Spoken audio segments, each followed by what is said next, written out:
പിൽക്കാലഘട്ടത്തിൽ പൗലോസ് ശ്ലീഹ എന്ന് അറിയപ്പെട്ട ശൗൽ എന്ന തർസോസിലെ പ്രസിദ്ധനായ ഒരു കച്ചവട പ്രമാണിയുടെ മകൻ എങ്ങനെയൊക്കെ ക്രൈസ്തവ മാർഗത്തെ ഉന്മൂലനം ചെയ്യാൻ സാധിക്കും എന്ന് ചിന്തിച്ചുകൊണ്ട് വളരെ ക്രൂരതയോടെ വളരെ ദൈവിക പദ്ധതിക്ക് വിരുദ്ധമായി ആക്രമണങ്ങൾ അഴിച്ചുവിട്ടുകൊണ്ടിരുന്ന ഒരു കാലഘട്ടമുണ്ടായിരുന്നു. ആ കാലത്ത് ശൗൽ കൊലയും അക്രമവുമൊക്കെ നിശ്വസിച്ച് അല്ലെങ്കിൽ ആഗ്രഹിച്ചുകൊണ്ട് താങ്കൾ ചെയ്യുന്ന പ്രവൃത്തിക്ക് ഒരു ലീഗലായ സപ്പോർട്ടുണ്ടാക്കണം എന്ന് ആഗ്രഹിച്ചു. നിയമപരമായ ഒരു സാധുത ഉണ്ടെങ്കിൽ ഈ കൊല നടത്താൻ പറ്റുമെന്ന് വിശ്വസിച്ചു. പറ്റുമായിരുന്നു അന്ന്. എന്ന് വെച്ചാൽ ഒരു സമൂഹം അക്രമാസക്തമാകുമ്പോൾ പോലീസ് വെടിവെക്കാൻ ഉത്തരവുണ്ടാവും. കളക്ടറാണ് ഡിസ്ട്രിക്ട് മജിസ്ട്രേറ്റ് എന്ന നിലയിൽ ചില ഘട്ടങ്ങളിൽ അത്ര ഉത്തരവ് പുറപ്പെടുവിക്കേണ്ടത്. അപകടമൊന്നും വരാതെ ആളുകൾ പുറപ്പെട്ടു പോകാനാണ് ആദ്യം നിർദ്ദേശം കിട്ടുന്നെങ്കിലും ചിലപ്പോൾ ആളുകളെ തന്നെ വെടിവെക്കാൻ പറയും. അപ്പോഴും കഴിവതും ആളിനെ കൊല്ലാനല്ല, മുട്ടിന് താഴെ വെടിവെക്കുക എന്ന അർത്ഥത്തിലാണ്. പക്ഷെ വെടികൊള്ളുന്നത് മുട്ടിന് താഴെ എന്ന് നിശ്ചയിക്കാൻ പറ്റില്ലല്ലോ, തിരക്കല്ലേ. ചിലപ്പോൾ ചിലർ മരിച്ചേക്കാം. അങ്ങനെയൊക്കെ നമ്മുടെ രാജ്യത്തും സംഭവങ്ങളുണ്ട്.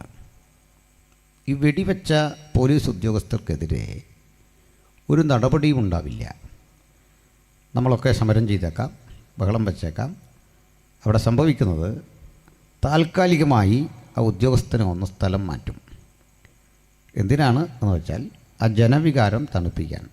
കാരണം ഈ പോലീസ് ഇത് ചെയ്തത് വൈരാഗ്യം കൊണ്ടൊന്നുമല്ല, നിങ്ങളുള്ള വിരോധമൊന്നുമല്ല. അതിലും വലിയൊരു അക്രമം നടക്കാതിരിക്കാൻ, ജനത്തെ പിരിച്ചുവിടാൻ ഒരു ഉപാധിയുമില്ലാതിരിക്കെ ചെയ്ത ഒരു നിയമപരമായ കാര്യമാണത്. അപ്പോൾ ചിലതരം അക്രമങ്ങൾ, ചിലതരം പീഡനങ്ങൾ, ചിലതരം കൊലകൾ ലീഗലി നമുക്ക് സാധൂകരിക്കാൻ കഴിയാവുന്നതാണ്. അങ്ങനെ ചെയ്യുന്നില്ല എങ്കിൽ അതിലും വലിയൊരു ആപത്ത് പിണയുമെന്ന ചിന്ത കൊണ്ടാണ്. പക്ഷെ ഇതൊക്കെ രാജ്യത്ത് തെറ്റായിട്ടൊക്കെ ഉപയോഗിക്കുന്നുണ്ടാകാം. പണ്ട് ഇസ്രയേലിൽ അവർ പുതിയ നിയമകാലം എന്ന് നമ്മൾ വിവക്ഷിക്കുന്ന ഫസ്റ്റ് സെഞ്ചുറി, 1-ാം നൂറ്റാണ്ടിൽ നിലനിന്നിരുന്ന ജുഡീഷ്യൽ വ്യവസ്ഥിതി അല്ലെങ്കിൽ കോടതി സിസ്റ്റം രണ്ടായിരുന്നു. 2 തരം കോടതി. തത്വത്തിൽ ഈ 2 തരം കോടതിക്ക് 3 തരത്തിലെ വിചാരണ രീതികൾ ഉണ്ടായിരുന്നു എന്ന് പറയാതെ വയ്യ.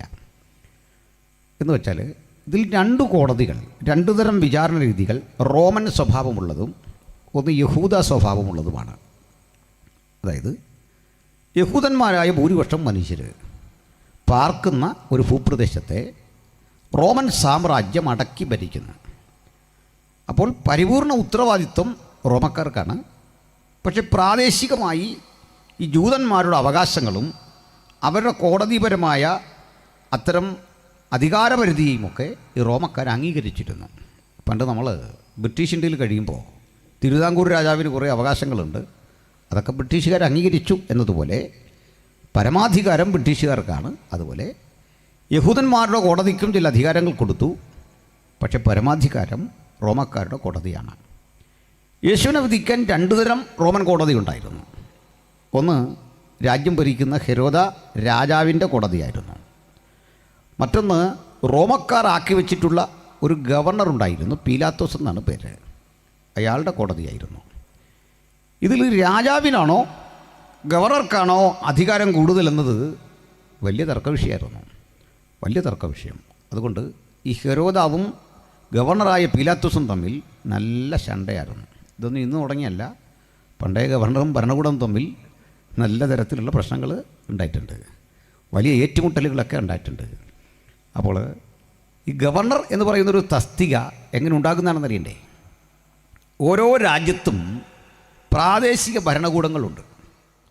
ഈ പ്രാദേശിക ഭരണകൂടത്തിന് ചക്രവർത്തിയോടാണോ കൂറെന്ന് അയാൾക്കൊരു സംശയം വരും. അപ്പോൾ ഒരധികാരിയായി തൻ്റെ പ്രതിനിധിയായി ഒരാളെ ചക്രവർത്തി സമാന്തരമായി വാഴിക്കും. തത്വത്തിൽ 2 പേർക്കും അധികാരമുണ്ട്, ഇവർ തമ്മിൽ ഭിന്നതയിലുമാണ്. പക്ഷേ ഇയാൾ പറയും ഞാൻ ഗവർണറാണ്, ചക്രവർത്തി അപ്പോയിൻ്റ് ചെയ്ത തന്നെ. മറ്റേ ആൾ പറയും നിങ്ങളെ ചക്രവർത്തി അപ്പോയിൻ്റ് ചെയ്ത ആളിന് രാജാവെന്ന് പേരില്ലല്ലോ, അത് ഞാനാണ്. അപ്പോൾ എനിക്കാണ് അധികാരം. ഇവർ തമ്മിലിങ്ങനെ അടിക്കും. പണ്ടേ ഉണ്ട് ഇങ്ങനെയുള്ള കാര്യങ്ങൾ. ഇതുപോലെ യഹൂദന്മാരുടെ ഒരു കോടതിയുണ്ട്. ആ കോടതിയുടെ പേര് സന്നിദ്രീൻ എന്നാണ്. ഈ സന്നിദ്രീൻ കോടതി ഇവിടെ പ്രത്യേകത, ഏത് കോടതിയും എന്ന പോലെ ചില വകുപ്പുകൾ എഴുതിയിട്ടുണ്ട് അവിടെ ശിക്ഷിക്കാൻ. 613 നിബന്ധനകൾ പാലിച്ചു വേണം ഒരു സന്നിദ്രീൻ കോടതി പ്രവർത്തിക്കാൻ.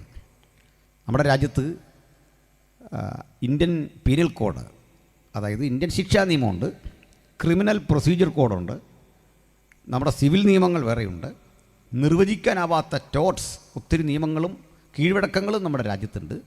ഇതെല്ലാം നിലനിൽക്കുന്നു. ഇവിടെ ശാന്തമായിട്ടിരിക്കണം, സംസാരിക്കാനൊന്നും പറ്റില്ല. ഇവിടെ കോടതിക്കാര്യം പറയുക,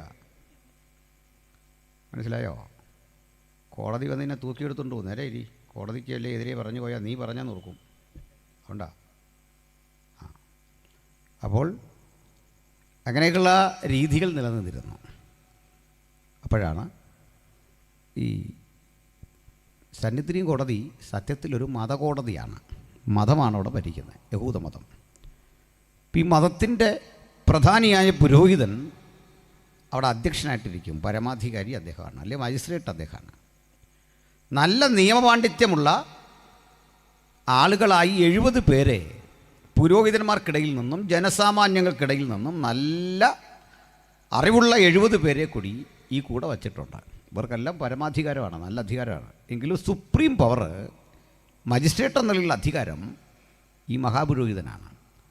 മഹാപുരോഹിതൻ പറഞ്ഞാൽ അത് പറഞ്ഞതാണ്. മരണം വരെ വിധിക്കാൻ അധികാരമുള്ള ആളാണ് അദ്ദേഹം. 613 നിയമങ്ങൾ വിശുദ്ധ ബൈബിളിലെ ന്യായപ്രമാണത്തിൽ എഴുതിയിട്ടുണ്ട്. 613 എണ്ണം.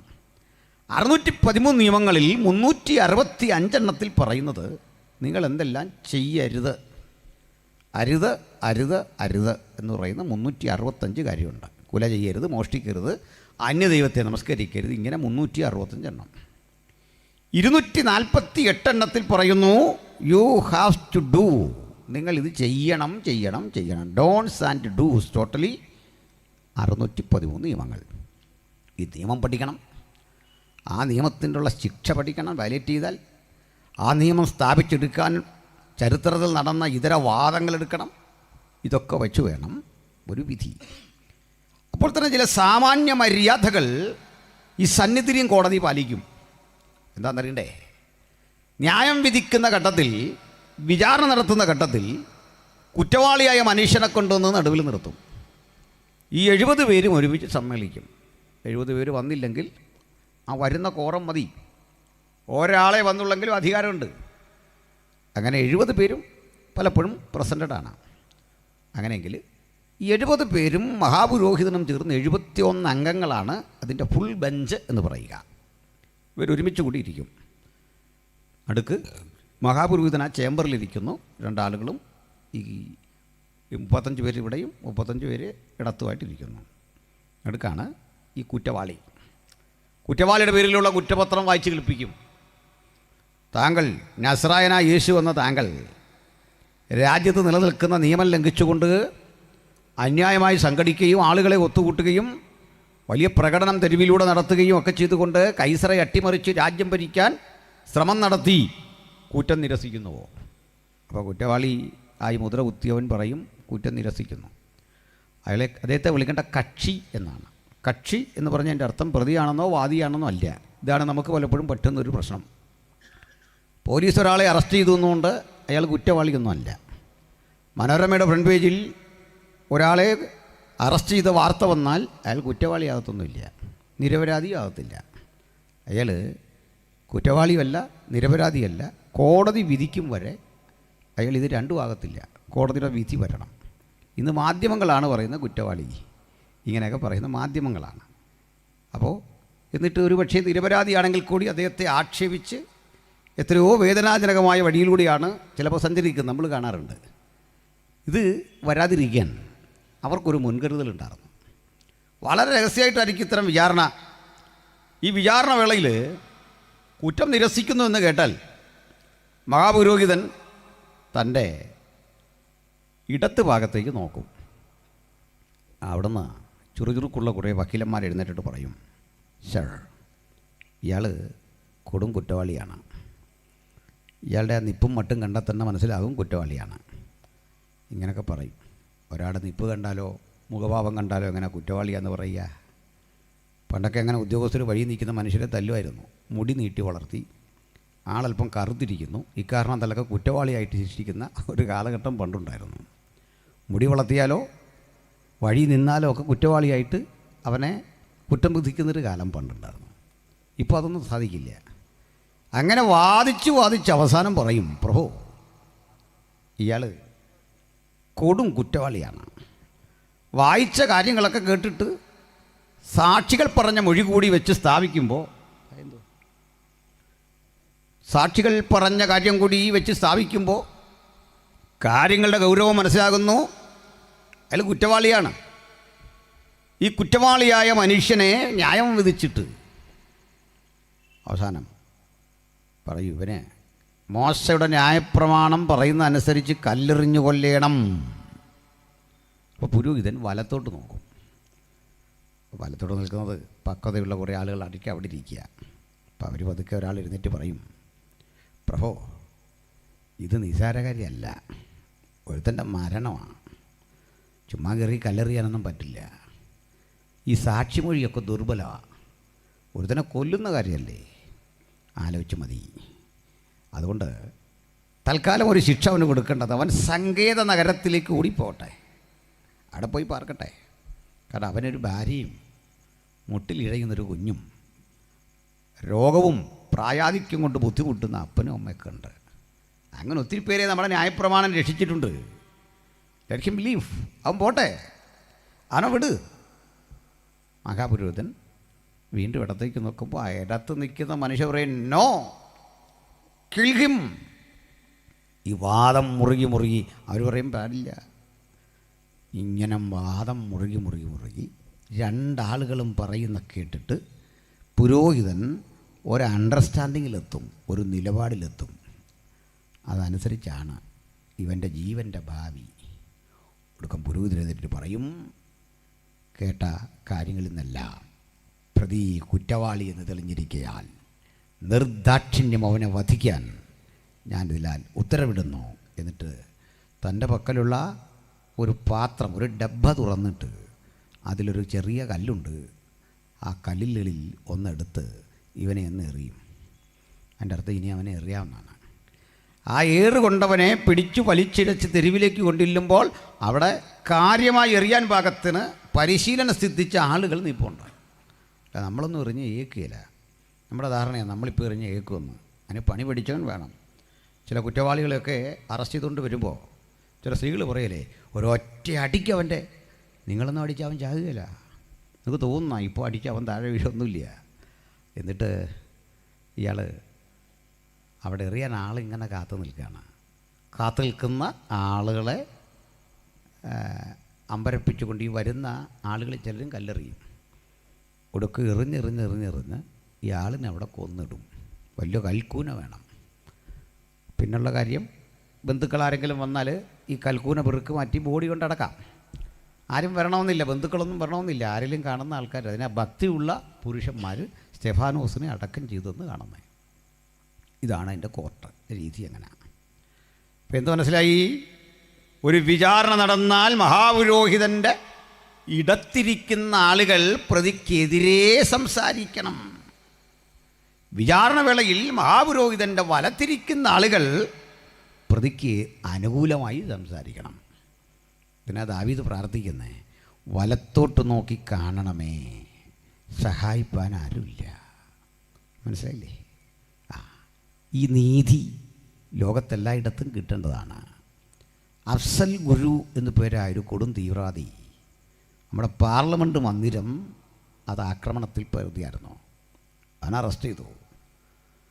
ക്രൂരമായ ഒരു കൃത്യം. നമ്മുടെ നിയമനിർമ്മാണ സഭ തകർക്കുക, എം പിമാരുമൊക്കെ ഇരിക്കുന്ന, ഉദ്യോഗസ്ഥന്മാരൊക്കെ ഇരിക്കുന്ന, പ്രധാനമന്ത്രിയൊക്കെ ഇരിക്കുന്ന ആ ബൃഹത് സ്ഥാപനം, മൻമോഹൻ സിംഗാണെന്ന് പ്രധാനമന്ത്രി, അതെറിഞ്ഞു തകർക്കാൻ പദ്ധതി ഇട്ടു.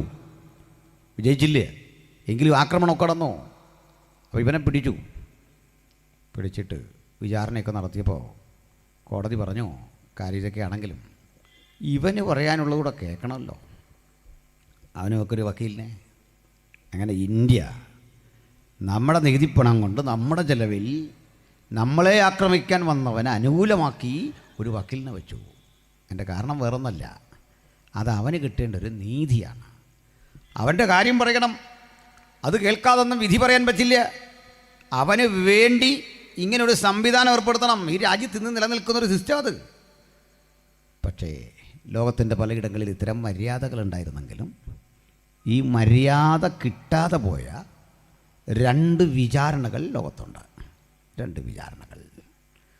അതൊന്ന് യേശുവിനെ വിചാരണ ചെയ്ത കോടതിയാണ്. പ്രവാചക ഭാഷയിൽ പറഞ്ഞാൽ വല്ലവനും സഹതാപം തോന്നുമോ എന്ന് ഞാൻ നോക്കിക്കൊണ്ടിരുന്നു, ആരെയും കണ്ടില്ല താനും. അപ്പോൾ വിചാരണ നടക്കുന്ന ഇടത്ത് യേശുവിന് അനുകൂലമായി വലതുഭാഗത്ത് നിന്ന് ഒരു മനുഷ്യനെയും കണ്ടില്ല. രണ്ടാമത്തെ കോടതി സ്തെഫാനോസിനെ വിചാരണ ചെയ്യുന്ന കോടതിയാണ്. ആ കോടതിയിൽ ഇപ്പോൾ നടമാടുന്ന സംഭവങ്ങളാണ് നമ്മൾ വായിച്ചത്. ആദ്യമാരാണ് ഈ സ്തെഫാനോസ്. 12 അപ്പോസ്തലന്മാരുടെ ഗണത്തിൽപ്പെടുന്ന ആളല്ല സ്തെഫാനോസ്. സ്തെഫാനോസ് ഒരു സുവിശേഷം എഴുതിയിട്ടില്ല. സ്തെഫാനോസ് ഒരു ലേഖനം എഴുതിയിട്ടില്ല. സ്തെഫാനോസിൻ്റെ ജീവിതം തുടങ്ങുന്നത് നിങ്ങളും ഞാനുമൊക്കെ ശേഖരിച്ചു കൊണ്ടു കൊടുക്കുന്ന ഭക്ഷ്യവസ്തുക്കൾ, അന്നത്തെ മനുഷ്യൻ കൊടുക്കുന്ന ഭക്ഷ്യവസ്തുക്കൾ യെരുസലേമിലെ ആ സഭയുടെ ആവശ്യത്തിന് വേണ്ടി ശേഖരിക്കുക, അതിൻ്റെ കണക്കെഴുതുക, അതിൻ്റെ അളവെഴുതുക. അത് മാത്രം പോരാ, സ്ത്രീകൾക്കിടയിൽ ചില പ്രശ്നങ്ങളുണ്ടായി. 2 തരം എബ്രായ ഭാഷ സംസാരിക്കുന്ന സ്ത്രീകളും ഗ്രീക്ക് ഭാഷ സംസാരിക്കുന്ന സ്ത്രീകളുമൊക്കെ ഉണ്ട്.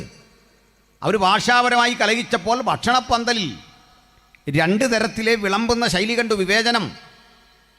ഈ വിവേചനത്തിനെതിരെ അപ്പോസ്തലന്മാരോട് കലഹിച്ചപ്പോൾ അപ്പോസ്തലന്മാർ പറഞ്ഞു, ഞങ്ങൾക്കിപ്പോൾ ഇതൊക്കെ തീർക്കാൻ ഒരവസരം കിട്ടുകയില്ല, ഞങ്ങളെ വചന ശുശ്രൂഷയിലും പ്രാർത്ഥനയിലും ഇട്ടിരിക്കും. നിങ്ങളൊരു കാര്യം ചെയ്യേ, ആത്മനിറവും പരിജ്ഞാനവുമുള്ള ഒരു 7 പേരെ തിരഞ്ഞെടുക്കണം, നല്ല വിവേകമുള്ളവരെ. അപ്പോൾ ജനം 7 പേരെ തിരഞ്ഞെടുത്ത കൂടെ ഒരു മനുഷ്യൻ്റെ പേരാണ് സ്തെഫാനോസ്. ആത്മനിറവുണ്ട്, നല്ല പരിജ്ഞാനമുണ്ട്, മനുഷ്യത്വമുണ്ട്, കഠിനാധ്വാനത്തിനുള്ള ബോധമുണ്ട്. ഈ ജോലി ചെയ്തിരുന്നു സ്തെഫാനോസ്. ആ ജോലി കൊണ്ട് ഒതുങ്ങിയില്ല. അദ്ദേഹം ഒരു പ്രാർത്ഥന മനുഷ്യനായിരുന്നു. ദൈവത്തിൻ്റെ ആലോചനയുടെ സവിശേഷമായ പ്രകാശനത്തിനു വേണ്ടി ജീവിതം ചെലവഴിച്ച മനുഷ്യനായിരുന്നു. അദ്ദേഹം എന്ത് ചെയ്തു? അതിശക്തിയോടെ തൻ്റെ മുമ്പിൽ വരുന്ന മനുഷ്യരോടൊക്കെ യേശുവിനെ കുറിച്ച് പറയാൻ തുടങ്ങി. നസ്രനായ യേശുവിൻ്റെ സുവിശേഷം പങ്കിടാൻ തുടങ്ങി. ചിലരൊക്കെ പറയാൻ തുടങ്ങുമ്പോൾ അവൻ്റെ പക്കൽ ദൈവാത്മാവ് കൊടുത്ത ജ്ഞാനത്തോട്, അവൻ്റെ അഭിഷേകത്തോട്, അവൻ്റെ ദൈവകൃപയോട് തർക്കിച്ചും വാദിച്ചും നിൽക്കാനുള്ള ത്രാണി ഒരുത്തനും കിട്ടാതെ പോയി. പരാജയത്തിൻ്റെ പടുകുഴിയിൽ അവർ പലരും ചെന്നുപെട്ടു. ഒരു രക്ഷയില്ല. സ്തെഫാനോസിൻ്റെ പേഴ്സണൽ ഇവാഞ്ചലിസം അത്ര പവർഫുള്ളായിരുന്നു. ഇന്ന് രാത്രി ദൈവത്തിൻ്റെ വചനം കേൾക്കുമ്പോൾ ഓർക്കണം, നിങ്ങൾ ആരായിരിക്കുന്നു എന്നുള്ളതല്ല, നിങ്ങളിൽ പകരപ്പെട്ട ആത്മശക്തിയാണ് എൻ്റെയും നിങ്ങളുടെയും ജീവിതത്തിൻ്റെ വില. ആ വില തിരിച്ചറിഞ്ഞുകൊണ്ട് നമുക്ക് ദൈവത്തിന് മഹത്വമർപ്പിക്കാം. ഹല്ലേലൂയ. ഭക്ഷ്യവസ്തുക്കൾ ശേഖരിച്ച് അതിൻ്റെ കണക്കെഴുതി, ആ പലവ്യഞ്ജനങ്ങൾ അരിഞ്ഞ് അത് അടുപ്പിൽ കയറ്റി പാകപ്പെടുത്തി ആളുകൾക്ക് ആഹാരം എത്തിച്ചു കൊടുക്കുന്ന ഒരു സ്ഥലത്ത് നിൽക്കുന്നൊരു മനുഷ്യൻ എന്തറിവുണ്ടാകാൻ? പലവ്യഞ്ജനങ്ങളെക്കുറിച്ചറിയാം, ഭക്ഷണം പാകം ചെയ്യുന്ന രീതിയെക്കുറിച്ചറിയാം, കൃത്യമത് വിതരണം ചെയ്യാനറിയാം, ആ പരിസരം ശുദ്ധീകരിക്കാനറിയാം, ഇതൊക്കെ ചെയ്യാനറിയാം. പക്ഷേ ആ മനുഷ്യന് എവിടെ വരെ ചെല്ലാൻ പറ്റുമെന്ന് ലോകം വിധി എഴുതിയപ്പോൾ അദ്ദേഹം തെളിയിച്ചു കൊടുത്തു, ഞാനേ ഈ അടുക്കള കൊണ്ടും ഭക്ഷണപ്പന്തൽ കൊണ്ടൊന്നും ഒതുങ്ങാൻ പോകുന്ന ആളല്ല. എൻ്റെ ഉള്ളിൽ തുടിക്കുന്നൊരു പരിശുദ്ധാത്മാവിൻ്റെ നിയോഗമുണ്ട്, എന്നിൽ ചൊരിയുന്നൊരാത്മശക്തിയുടെ നിയോഗമുണ്ട്. അതിർവരമ്പുകളെ ലംഘിച്ച് ഞാൻ കടന്നു പോകും. ഇന്ന് രാത്രി വചനം കേൾക്കുമ്പോൾ ഓർക്കണം, ആർക്കും പ്രതിവാദം പറയാൻ കഴിയാത്ത വിധത്തിൽ ആത്മനിറവിന് ശക്തി കൊണ്ട് നമ്മെ ഉപയോഗിക്കുന്നൊരു മഹാദൈവം നമ്മുടെ കൂടെയുണ്ട്. ദൈവത്തിൻ്റെ സാന്നിധ്യം അതത്ര ശ്രേഷ്ഠവും വലുതുമാണ്. സ്തെഫാനോസിനെ പിടിക്കും മുമ്പൊരു സംഭവം. പിടിക്കും മുമ്പ് ഒരു സംഭവം. നമ്മുടെ ശൗലെന്ന് പറയുന്ന ഈ കഥാപാത്രമില്ലേ, അദ്ദേഹത്തിന് ഈ സുവിശേഷമാകെ അങ്ങ് ഇറിറ്റേറ്റഡായ ഒരനുഭവമായി, ഇറിറ്റേഷൻ ഉണ്ടായി, ഭയങ്കര വെറുപ്പ്. നിങ്ങൾ കണ്ടില്ലേ? എന്താണെന്നറിയില്ല, സമൂഹത്തിലെ മഹാഭൂരിപക്ഷം മനുഷ്യർക്കും നമ്മളോട് ഏതോ ഒരു വിരോധം. നിങ്ങളതിൻ്റെ കാരണം കണ്ടെത്തിയിട്ടുണ്ടോ? എന്തോ ഒരു വിരോധം, അനിർവചനീയമായ ഒരു വിരോധം. അത് ഇന്ന് തുടങ്ങിയല്ല, 2000 വർഷമായിട്ട് തുടങ്ങിയൊരു വിരോധമാണ്. കാരണം ചോദിച്ചാലൊന്നുമില്ല, നമ്മളെ അവർക്ക് ഇഷ്ടമല്ല. പണം കടം കൊടുക്കാഞ്ഞിട്ടല്ല, സ്നേഹിക്കാഞ്ഞിട്ടല്ല, എന്തെങ്കിലും ദ്രോഹം ചെയ്തതിൻ്റെ പേരിലല്ല, നമ്മൾ വെള്ളമടിച്ച് പുകവലിച്ച് പ്രശ്നമുണ്ടാക്കി തെറി പറയുമെന്ന പേരിലല്ല, ഏതാണ്ടൊരു വിരോധം. മഹാഭൂരിപക്ഷം മനുഷ്യർക്കും അങ്ങനെയാണ്. വഴിയോരത്തൊന്ന് പ്രസംഗിക്കുന്ന ഒരു സുവിശേഷകൻ ആർക്കും ഒരു ദ്രോഹവും ചെയ്യുന്നില്ല. ഒറ്റയ്ക്കൊന്ന് പ്രസംഗിക്കുക, 2 അടി അയാൾക്കിട്ട് കൊടുക്കണം.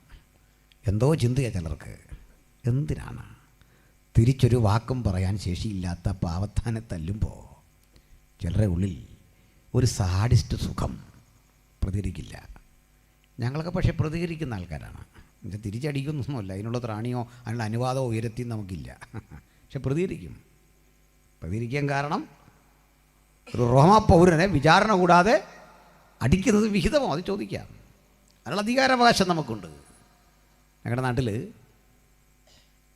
കോട്ടയത്ത് ഒരു രാഷ്ട്രീയ പാർട്ടിയുടെ ജില്ലാ പ്രസിഡൻറ്റ്, അദ്ദേഹം അതിലെ ട്രാക്ട് കൊടുത്തു പോയ ഒരു പാവപ്പെട്ട ദിവാസനെ പിടിച്ചു വയറിനിട്ടിടിച്ചു.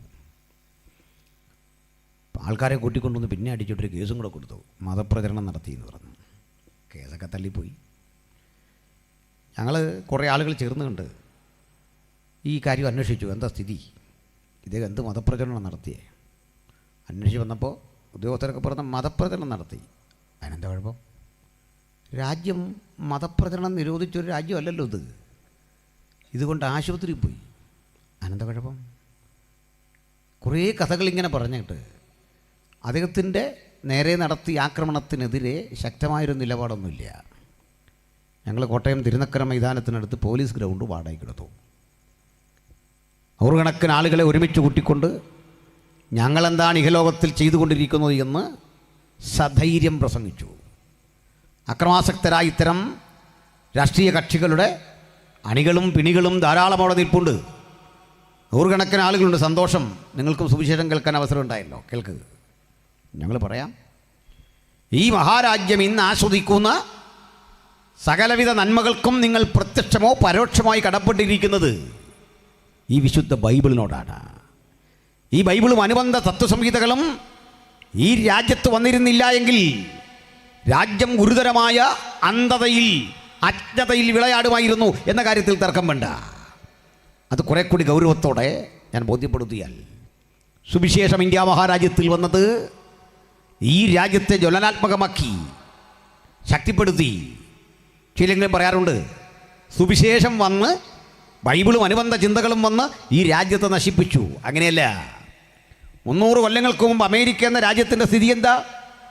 അപരിഷ്കൃതരായ മനുഷ്യർ, മായൻ എന്നറിയപ്പെടുന്നൊരു സംസ്കാരം, ഇൻക എന്നറിയപ്പെടുന്നൊരു ഉപസംസ്കാരം, അക്ഷരാഭ്യാസമില്ല, കിഴങ്ങ് വർഗ്ഗങ്ങൾ മാന്തിക്കഴിച്ചും കാട്ടുമൃഗങ്ങളെ വേട്ടയാടിയും എതിരെ വരുന്ന മനുഷ്യരെ ആക്രമിച്ചുമൊക്കെ ജീവിച്ചു പോന്ന അപരിഷ്കൃതരായ ജനതയുടെ നടുവിലേക്ക് ഈ സുവിശേഷത്തിൻ്റെ പ്രചാരകരായി ആളുകൾ കപ്പലിൽ കിടന്നവിടെ നിർത്തുമ്പോൾ ആ നാടിൻ്റെ സ്ഥിതി 300 കൊല്ലം ഏകദേശം കഴിയുമ്പോൾ ലോകത്തിലേറ്റവും വലിയ സമ്പന്ന രാജ്യങ്ങളുടെ പട്ടികയിലെത്തിക്കൊണ്ട് എല്ലാ നിലയിലും ലോകം ശ്രദ്ധിക്കുന്നൊരു മഹത്തരമായ രാജ്യമായി അത് മാറി. ബ്രിട്ടൻ്റെ അവസ്ഥ എന്തായിരുന്നു? ലോകത്തിൻ്റെ പല രാജ്യങ്ങളെ എടുക്കുക, ബൈബിളും അനുബന്ധ സംഹിതകളും ഒരു ലോകത്തിൽ എന്തെല്ലാം മാറ്റം വരുത്തുമെന്നറിയാൻ നമുക്ക് ചരിത്രത്തിലേക്കൊന്ന് തിരിഞ്ഞു നോക്കിയാൽ മതി. ലോകത്ത് പ്രതിഭകളെ ആദരിക്കാൻ, ഏറ്റവും മികച്ച നിലയിൽ സമൂഹത്തിന് കൊടുക്കുന്ന കോൺട്രിബ്യൂഷനുകളെ ബഹുമാനിക്കാൻ നോബൽ പ്രൈസ് എന്നൊരു ഏർപ്പാടുണ്ട്. നിങ്ങൾക്കറിയണ്ടേ, ലോകത്തേറ്റവും അധികം നോബൽ പ്രൈസ് ശാസ്ത്രരംഗത്ത് കരഗതമാക്കിയത് ഈ ബൈബിൾ വിശ്വസിക്കുന്ന, അതിനെ പ്രസംഗിക്കുന്ന ദൈവത്തിൻ്റെ ദാസീദാസന്മാരാണ്. 69% ഈ സുവിശേഷത്തിൻ്റെ വക്താക്കളാണ് ശാസ്ത്ര സാങ്കേതിക രംഗത്തിലെ നോബൽ പ്രൈസ് കരസ്ഥമാക്കിക്കൊണ്ട് ഇന്നുള്ള ആ ചരിത്രത്തിന് മുഴുവൻ മാർഗദർശനമായി ഭവിച്ചത് എന്ന് അഭിമാന പുരസ്സരം പറയട്ടെ. ഞാനിവിടെ നിൽക്കുമ്പോൾ ജ്വലിച്ചുകൊണ്ടിരിക്കുന്ന വൈദ്യുത ദീപങ്ങളുണ്ട്, വളരെ മനോഹരമായി പ്രവർത്തിക്കുന്ന സൗണ്ട് സിസ്റ്റമുണ്ട്. ഇതിൻ്റെ പിന്നിൽ വൈദ്യുതി വേണം. ഈ വൈദ്യുതിയുടെ കണ്ടെത്തൽ മൈക്കൽ ഫാരഡേ എന്നറിയപ്പെടുന്ന യഹൂദനായൊരു പ്രാർത്ഥന മനുഷ്യൻ്റെ കണ്ടെത്തലാണ്. സ്തോത്രം. ഇനിയുമുണ്ട് ഇതുപോലെ അനവധി കാര്യങ്ങൾ പറയാൻ. കോവിഡ് കാലത്തും സുലഭമായി നിങ്ങളും ഞാനും ഭക്ഷണം കഴിച്ചു. എങ്ങനെയാണ് ഈ കിറ്റൊക്കെ കിട്ടിയത്? വയലിറങ്ങി പണിയുന്നില്ല എങ്കിലും ഭക്ഷ്യവസ്തുക്കൾ കൂടുതൽ ഉൽപ്പാദിപ്പിക്കുന്ന മുന്തിയ ഉൽപ്പന്നങ്ങൾ നമുക്ക് തരാൻ കഴിയുന്ന ജനിതക സാങ്കേതിക വിദ്യ, ജനറ്റിക് എഞ്ചിനീയറിംഗ് വികാസം പ്രാപിച്ചു. ഈ ജനറ്റിക് എഞ്ചിനീയറിംഗിൻ്റെ പിന്നിൽ കുപ്പായമിട്ടൊരു പുരോഹിതനായിരുന്നു സയൻറ്റിസ്റ്റായി പ്രവർത്തിച്ചത്. അദ്ദേഹം സയൻറ്റിസ്റ്റായിരിക്കുമ്പോൾ തന്നെ ഒരു പുരോഹിതനായിരുന്നു. യേശുവിനെ പ്രസംഗിക്കുന്ന അനുഗ്രഹിക്കപ്പെട്ട ദൈവമകനായിരുന്നു. ഒന്നും രണ്ടും പേരുടെ സാക്ഷ്യമല്ല, നൂറുകണക്കിന് ആളുകളുടെ സാക്ഷ്യം നിരത്തിക്കൊണ്ട് ഞങ്ങൾക്ക് അഭിമാന പുരസരം പറയാൻ പറ്റും. ഈ ആധുനിക ലോകത്തെ മൂല്യവത്താക്കി പടച്ചുണ്ടാക്കിയതിൻ്റെ പിന്നിൽ പ്രാർത്ഥിക്കുന്ന ദൈവദാസന്മാരുടെ കണ്ണീരും ചോരയും നീരും സമർപ്പണവും ഉണ്ടെങ്കിൽ അഭിമാന പുരസരമാണ് ഞങ്ങൾ ഈ സുവിശേഷം ഇന്ന് രാത്രി ഇവിടെയും പ്രസംഗിക്കുന്നത്. അതുകൊണ്ട് കല്ലേറുകൊണ്ടും ഉന്മൂലന സിദ്ധാന്തം കൊണ്ടും ഇതിനെ ചുരുക്കാൻ വരുമ്പോൾ, തകർക്കാൻ വരുമ്പോൾ അഭിമാന പുരസരം പറയും. വീണിവിടെ മരിക്കേണ്ടി വന്നാലും അവസാന ശ്വാസത്തിലും ഞങ്ങൾ ഉലകത്തോട് വിളിച്ചു പറയും, യേശു മാത്രം രക്ഷകൻ, യേശു മാത്രം രക്ഷകൻ, യേശു മാത്രം രക്ഷകൻ. ഹല്ലേലൂയ. ബഹുമാനരെ, ഇത് പറയുന്ന ആളുകളോട് വിരോധം തോന്നിയിട്ട് ഇവരെ ഇങ്ങനെ വിചാരണ ചെയ്ത് കൊല്ലാനൊക്കെ നേരം പോകുമെന്ന് അറിഞ്ഞുകൊണ്ട് തർസൂസുകാരൻ ശൗൽ എന്ന കോടീശ്വരൻ്റെ മകൻ ഈ മഹാപുരോഹിതൻ്റെ അടുത്ത് ചെന്ന് ഒരു പേപ്പർ എഴുതി വാങ്ങി. എന്താണെന്നറിയണ്ടേ? നമുക്ക് ഈ വിചാരണയൊക്കെ ചെയ്ത് ഒത്തിരി നേരം പോകും. അതിന് മുമ്പ് ഇവർ ഒത്തിരി പേരാ ശല്യമാണ്. അതുകൊണ്ട് കൊല്ലാനുള്ളൊരു അനുമതി അഡ്വാൻസ്ഡായിട്ട് ഇങ്ങ് തരണം. ഇത് തന്നെ നിയമവിരുദ്ധമാണ്. കോടതി അഡ്വാൻസ്ഡായിട്ട് എഴുതിയിട്ട് ഒപ്പിട്ട് കൊടുക്കുക, അതിൻ്റെ താഴെ പേരെഴുതി ചേർത്താൽ മതി, കൊണ്ടുപോകും. മഹാപുരോഹിതൻ സാക്ഷ്യപത്രം കൊടുത്തു. ഇതും കയ്യിൽ പിടിച്ചുകൊണ്ട് പോരുക. കയ്യിൽ മറുകയിൽ ന്യായപ്രമാണമുണ്ട്. കൊല്ലരുതെന്ന് എഴുതിയ പ്രമാണം ഒരിടത്ത്, കൊല്ലാനുള്ള അധികാരപത്രം മറ്റൊരിടത്ത്. ഇത് രണ്ടും കൊണ്ട് ഒരുത്തം വരിക. രണ്ടുവിധ പ്രമാണങ്ങളുടെ മധ്യത്തിലൂടെയാ മനുഷ്യൻ്റെ ഇന്നത്തെ യാത്ര. സ്നേഹത്തെക്കുറിച്ച് പറയും, ധർമ്മത്തെക്കുറിച്ച് പറയും, മാനവികതയെക്കുറിച്ച് പറയും. മതങ്ങളെല്ലാം ഒന്നാണെന്ന് പറയും, സാരാംശം ഒന്നാണെന്ന് പറയും. മതങ്ങളും സാരാംശമെല്ലാം ഒന്നാണെങ്കിൽ എന്തിനാ പിന്നെ ഈ കല്ലെറിയുന്നത്? ഇതെല്ലാം ഒന്നല്ലേ? ഇതെല്ലാം ഒന്നാണെങ്കിൽ പിന്നെ വഴിയെ നിന്ന് പ്രസംഗിക്കുന്നവനെ ആക്രമിച്ച് കൊല്ലേണ്ട കാര്യം വല്ലതും ഉണ്ടോ? നീ തന്നെ പറയും ഒന്നാന്ന്, നീ തന്നെ കല്ലുകൊടുത്തെറിയും, നീ തന്നെ ഉന്മൂലനം ചെയ്യും. ശൗൽ ഇതും കൊണ്ട് ഇങ്ങോട്ട് വരിക. വരുന്ന വഴിക്കൊരു അരയെ കെട്ടി. ആരാ? നമ്മുടെ സ്തെഫാനോസിനെ കൊണ്ടുവന്ന് നിർത്തി. സ്തെഫാനോസിനോട് ഈ ബഹളം കേട്ട് മഹാപുരോഹിതനും വന്നു. ആളുകളെല്ലാം ഒത്തുകൂടി.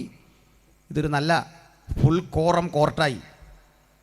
മഹാപുരോഹിതനോട് പറഞ്ഞു, ഇവൻ ഭയങ്കര പ്രശ്നമാണ്, നാട്ടുകാരെയൊക്കെ മാറ്റുകയാണ്, ഇവൻ പുനരുദ്ധാനത്തെപ്പറ്റി പറയുകയാണ്, യേശുക്രിസ്തു എന്ന മനുഷ്യനെപ്പറ്റി പറയുകയാണ്, ആകെ പ്രശ്നമാണ്. മഹാപുരോഹിതൻ ചോദിച്ചു, ഇത് ഉള്ളത് തന്നെയോ? എന്നൊക്കെ പറയാം. അത് തന്നെ ധാരാളം. സ്തെഫാനോസ് സാക്ഷ്യം പറഞ്ഞു തുടങ്ങി. സഹോദരന്മാരും പിതാക്കന്മാരുമായ പുരുഷന്മാരെ, നമ്മുടെ പൂർവ്വപിതാവായ അബ്രഹാം ഹാരാനിൽ വന്ന് പാർക്കും മുമ്പ് മെസപ്പൊട്ടേമിയിലായിരുന്നപ്പോൾ തേജോമയനായ ദൈവം അവന് പ്രത്യക്ഷനായി. ആ ദൈവപ്രത്യക്ഷതയെക്കുറിച്ച് അടുക്കും ചുറ്റുകളും കൂടി പറഞ്ഞു വന്നിട്ട് എങ്ങനെ ഇവർ ഈജിപ്റ്റ് എന്ന മിസ്രയീം ദേശത്ത് പൂർവികർ പോയി എന്ന കഥ പറഞ്ഞിട്ട് പെസഹക്കുഞ്ഞാടിൻ്റെ രക്തമുഖാന്തരം അവിടുന്ന് രക്ഷ പ്രാപിച്ചു ചെങ്കടൽ കടന്നു വന്ന വഴി, യോശുവയിലേക്ക് മോശ അധികാരം കൈമാറിയ വഴി, അതുവഴി വന്ന് കന്യകാപുത്രനായി യേശുക്രിസ്തു തിരുപ്പിറവി കൊണ്ടാടുന്നത് സംബന്ധിച്ച്, അതിനുശേഷം അത്ഭുതങ്ങൾ, അടയാളങ്ങൾ, വീര്യപ്രവൃത്തികളാൽ താൻ ദൈവമെന്ന് തെളിയിച്ച സംഭവ വികാസങ്ങൾ, ഒടുക്കം തിരുവെഴുത്തുകളിൻ പ്രകാരം മരിച്ചടക്കപ്പെട്ട് മൂന്നാം നാൾ ഉയർത്തെഴുന്നേറ്റ് പിതാവിൻ മഹിമയുടെ വലതുഭാഗത്ത് മധ്യസ്ഥ അണക്കുന്ന സംഭവങ്ങൾ വരെയും കാലവിളംബമന്യേ അവിടുന്ന് തനിക്കായി കാത്തിരിക്കുന്ന തിരുസഭയെ ചേർക്കാൻ പുനരാഗമനം ചെയ്യുന്ന കാര്യം വരെ കൃത്യമങ്ങ് പ്രസംഗിച്ചു. അവരമ്പരന്ന് പോയി. നിങ്ങളതൊന്ന് വായിക്കണം. ഈ 9-ാം അധ്യായം എത്ര മനോഹരമായൊരു പ്രസംഗമാണ്. അതങ്ങോട്ട് വായിച്ചു വരുമ്പോൾ ഇതുപോലൊരു പ്രസംഗം പിന്നിലൊക്കെ കിടപ്പുണ്ട്, 8, 9 ഒക്കെ വായിക്കണം. ഇങ്ങനൊരു പ്രസംഗം ഒരുത്തിന് പറയാൻ പറ്റുക എന്ന് പറഞ്ഞാൽ നിസ്സാര കാര്യമല്ല. ഉജ്ജ്വല പ്രസംഗം. നമ്മളൊക്കെ ഈ പ്രസംഗത്തിൻ്റെ കണക്കെടുക്കാറുണ്ട്. ഞാനും നമ്മുടെ ആനിക്കാട് സാറും ഒക്കെ കഴിഞ്ഞ ദിവസം ചർച്ച ചെയ്തപ്പോൾ ആയിരക്കണക്കിന് പ്രസംഗങ്ങളുടെ ലിസ്റ്റൊക്കെ ഞങ്ങളിങ്ങനെ പറഞ്ഞു. പക്ഷേ ഈ സ്തേഫാനോസ് ഒത്തിരി പ്രസംഗമൊന്നും പറഞ്ഞില്ല. രേഖാമൂലം നമ്മുടെ ഈ ഒരു പ്രസംഗമുള്ളൂ. പക്ഷെ അത് കൊള്ളേണ്ടടുത്ത് കൊള്ളണതാണ്. 1ാം ക്ലാസ് പ്രസംഗമായിരുന്നു. നല്ല ക്ലാസിക്കൽ മെസ്സേജ്, ഉജ്ജ്വലമായ പ്രസംഗം. പഴയ നിയമത്തിൽ തുടങ്ങി ചരിത്രത്തിൻ്റെ അടരുകളിലൂടെ സഞ്ചരിച്ച് യേശുക്രിസ്തുവിൻ്റെ ഗോൽഗൊഥ വരച്ചെന്ന് അവനെ ക്രൂശിച്ച സംഭവ വികാസങ്ങൾ കൃത്യം പ്രതിപാദിച്ച് ഒടുക്കം ഉയരത്തിലേക്ക് കരേറിപ്പോയ സംഭവം വരെ പറഞ്ഞു നിർത്തിയപ്പോൾ മഹാപുരോഹിതൻ കോപിഷ്ഠനായി. അവിടെ കാര്യം പറയാം. പുരോഹിതൻ കോപം നിറഞ്ഞു, ജനം കോപം നിറഞ്ഞു. പക്ഷേ സ്തേഫാനോസ് ആത്മാവിൽ നിറഞ്ഞു. വ്യത്യാസം അതാ. നിങ്ങളും ഞാനും നമ്മളും തമ്മിലുള്ള വ്യത്യാസം അതാ നാട്ടുകാരെ. സൗരങ്ങളെ നമ്മുടെ വ്യത്യാസം മനസ്സിലായോ? നമ്മൾ ആത്മാവിൽ നിറഞ്ഞു, നിങ്ങൾക്ക് കോപം നിറഞ്ഞു. കോപം നിറഞ്ഞവൻ ആയുധമേന്തി വരുമ്പോൾ ആത്മാവിൽ നിറഞ്ഞവനെ നിങ്ങൾക്കൊന്നും ചെയ്യാൻ സാധിക്കില്ല. കാലം അത് തെളിയിച്ചിട്ടുണ്ട്. ആത്മശക്തിക്ക് വേണ്ടി വേണം ഈ പ്രഥമ രാത്രി ദൈവജനം കാത്തിരിക്കാൻ. ആർക്കും പ്രതിവാദം പറയാൻ കഴിയാത്ത വിധത്തിൽ ഉയരത്തിലെ ശക്തിയും കരുത്തും പ്രാപിച്ചു വേണം ദൈവമക്കൾ എന്ന് ഇവിടെ ഇരിക്കാൻ. ഹല്ലേലൂയ. സ്തേഫാനോസ് പ്രസംഗം കേട്ട് മഹാപുരോഹിതൻ പറഞ്ഞു, ഇനി സാക്ഷിമൊഴി വേണ്ട. അദ്ദേഹത്തിന് ഈ അരിശം സഹിക്കാൻ വയ്യാഞ്ഞിട്ട് ഈ വസ്ത്രം അങ്ങ് കീറി ഒരു പ്രതിഷേധമാണ് കാണിച്ചത്. എന്നിട്ട് കല്ലെറിയാൻ ഉത്തരവിട്ടു. കല്ലെറിയാൻ ആളുകൾ ആരവാരം മുഴക്കി കൂടുമ്പോൾ ഇവരെല്ലാം ഒരുതരം മേൽവസ്ത്രം ധരിച്ചിട്ടുണ്ട്. അപ്പോൾ ഇതും കൊണ്ട് ഓടിപ്പോയി കല്ലെറിയാൻ പാടാതെ അടി വീഴും. അപ്പോൾ ശൗല് പറഞ്ഞു, കൂട്ടുകാരാ, എറിയാൻ പോകുന്ന ആരൊക്കെയാ? ഇന്ന ആളുകളാ, ഇവിടെ വാ. നിങ്ങളുടെ അങ്കിയെല്ലാം തന്നെ ഇങ്ങോട്ട് മാറ്റി വെച്ചേക്കും. ഒരുത്തനും തൊടുകയില്ല, ഞാനിവിടെ നിൽപ്പുണ്ട്. ഏറ് നല്ല കൃത്യമായിരിക്കണം, തല എറിഞ്ഞ് പറിയിക്കണം, എറിഞ്ഞ് വികൃതമാക്കണം. ഈ പറയുന്നവൻ്റെ വേറെ ജോലി കേൾക്കണോ? സ്ത്രീ എന്ന പുരുഷനെന്ന വ്യത്യാസമില്ലാത്ത സുവിശേഷം പറയുന്നവരെ വലിച്ചിഴച്ച് തെരുവിൽ കൊണ്ടുവന്ന് വിചാരണ ചെയ്തിട്ട് താക്കീത് കൊടുത്തു വിടുമ്പോൾ പോക്കട്ടെ. ഇടയ്ക്ക് ഞാൻ തിരുവനന്തപുരത്ത് ഒരു ദൃശ്യം കണ്ടു. ഹാള് പണിയാൻ അനുവാദമില്ലെന്നോ യോഗം നടത്താൻ അനുവാദം, പേപ്പർ കാണിക്കടാന്നൊരുത്തിനോട്. നീ ആര് പേപ്പർ ചോദിക്കാൻ? മനസ്സിലായില്ലേ? നീ ആരുടെ പേപ്പർ ചോദിക്കാൻ? ആര് തന്നു ഈ അധികാരം? ഇത് ചോദിക്കണ്ടേ? അല്ല, കരഞ്ഞിട്ടൊന്നും കാര്യമില്ല. അങ്ങനെ ചോദിക്കാൻ വിഷമമാണ്. ചോദിച്ചാൽ സാറാരാണ് ഇത് ചോദിക്കാൻ? മനസ്സിലായില്ലേ? അങ്ങനെ അങ്ങ് ചോദിച്ചോ, കുഴപ്പമില്ല. സാറ് ഇത് എവിടെ കിട്ടിയ അധികാരം? ഈ പേപ്പർ കാണണോ? ഞങ്ങൾ കാണിച്ചു തരാം, വാ. ബോധ്യമുള്ളവർ കാണിച്ചു തരാമെന്ന് ഈ പ്രശ്നമില്ല. ചിലരിങ്ങനെയാണ് ക്വസ്റ്റ്യൻ ചെയ്യുക, അനാവശ്യമായിട്ട് ക്വസ്റ്റ്യൻ. നീ അത് ഈ പ്രസംഗം കേൾക്ക്, നിന്നെപ്പറ്റി ഒന്നും അല്ല പറയും. ഞങ്ങൾക്ക് ഞങ്ങളുടെ കാര്യം തന്നെ പറഞ്ഞ് മുഴുമിപ്പിക്കാൻ നേരം കിട്ടുന്നില്ല. പിന്നെ ഇതിൻ്റെ ഇടയ്ക്ക് ഇതെന്താ കാര്യം? ഇതൊന്നും പറയാൻ നമുക്ക് ആവശ്യമില്ല, ആഗ്രഹമില്ല. കാരണം ഞങ്ങളിങ്ങനെ അൺവാണ്ടഡായ ടോക്കിന് പോകാറില്ല. സമയം തീരെ കുറവ്, പ്രാണൻ തീരെ കുറവ്, ആയുസൊക്കെ കുറവാണ്. അതിനകത്ത് പറഞ്ഞു തീർക്കാൻ ഞങ്ങൾക്ക് ഉയരത്തിൽ നിൽപ്പിച്ച ചില ഉത്തരവാദിത്തങ്ങളുണ്ട്. ഏതെല്ലാം തരത്തിൽ പ്രതിബന്ധങ്ങളുണ്ടായാലും നിങ്ങൾക്കൊരു കാര്യം മനസ്സിലായോ? വർഷങ്ങൾക്കപ്പുറത്ത് ഇവിടെ ഇതുപോലൊരു കൺവെൻഷൻ വെച്ച കൂടാൻ ആളില്ലെന്ന് ഇന്ന് സ്ഥിതി മാറി. അത് തന്നെ പഠിച്ചാൽ മതി. നിങ്ങൾക്കറിയണ്ടേ, ഒറീസയുടെ മണ്ണിൽ ഒരു മനുഷ്യനെ എങ്ങനെയെല്ലാം തകർത്തു നമ്മൾ കണ്ടു. ബഹുമാനപ്പെട്ട PG വർഗീസ് അങ്കിള് എളിവനായ എൻ്റെ വീട്ടിൽ വന്നു. ആ വന്ന ദിവസം ഞങ്ങൾ ഈ ചായ കുടിച്ചിട്ട് ഞാൻ പറഞ്ഞു, അങ്കിളെ പ്രാർത്ഥിക്കുമ്പോൾ ഇന്നത്തെ ദിവസത്തിൻ്റെ പ്രത്യേകതയുണ്ട്. എന്താണെന്ന് വെച്ചാൽ, നമ്മുടെ സഹപ്രവർത്തനായ ഗ്രഹാം സ്റ്റെയിൽസിനെ തീ വെച്ച് കൊന്നിട്ട് ഇന്ന് 25 വർഷം തികയുന്ന ദിവസമാണ്. അങ്ങനെ എൻ്റെ വീട്ടിലാണ്. ഇന്ത്യക്ക് വേണ്ടി നമുക്ക് ഒരുമിച്ച് പ്രാർത്ഥിക്കണം. ആ വിവരം ഒന്ന് പറയാൻ പറഞ്ഞപ്പോൾ അദ്ദേഹം, എൻ്റെ മകൻ ഇന്ന് വന്നിട്ടുണ്ട്, അവനിങ്ങനെ അത് ലൈവ് ചെയ്തുകൊണ്ടിരിക്കുകയാണ്.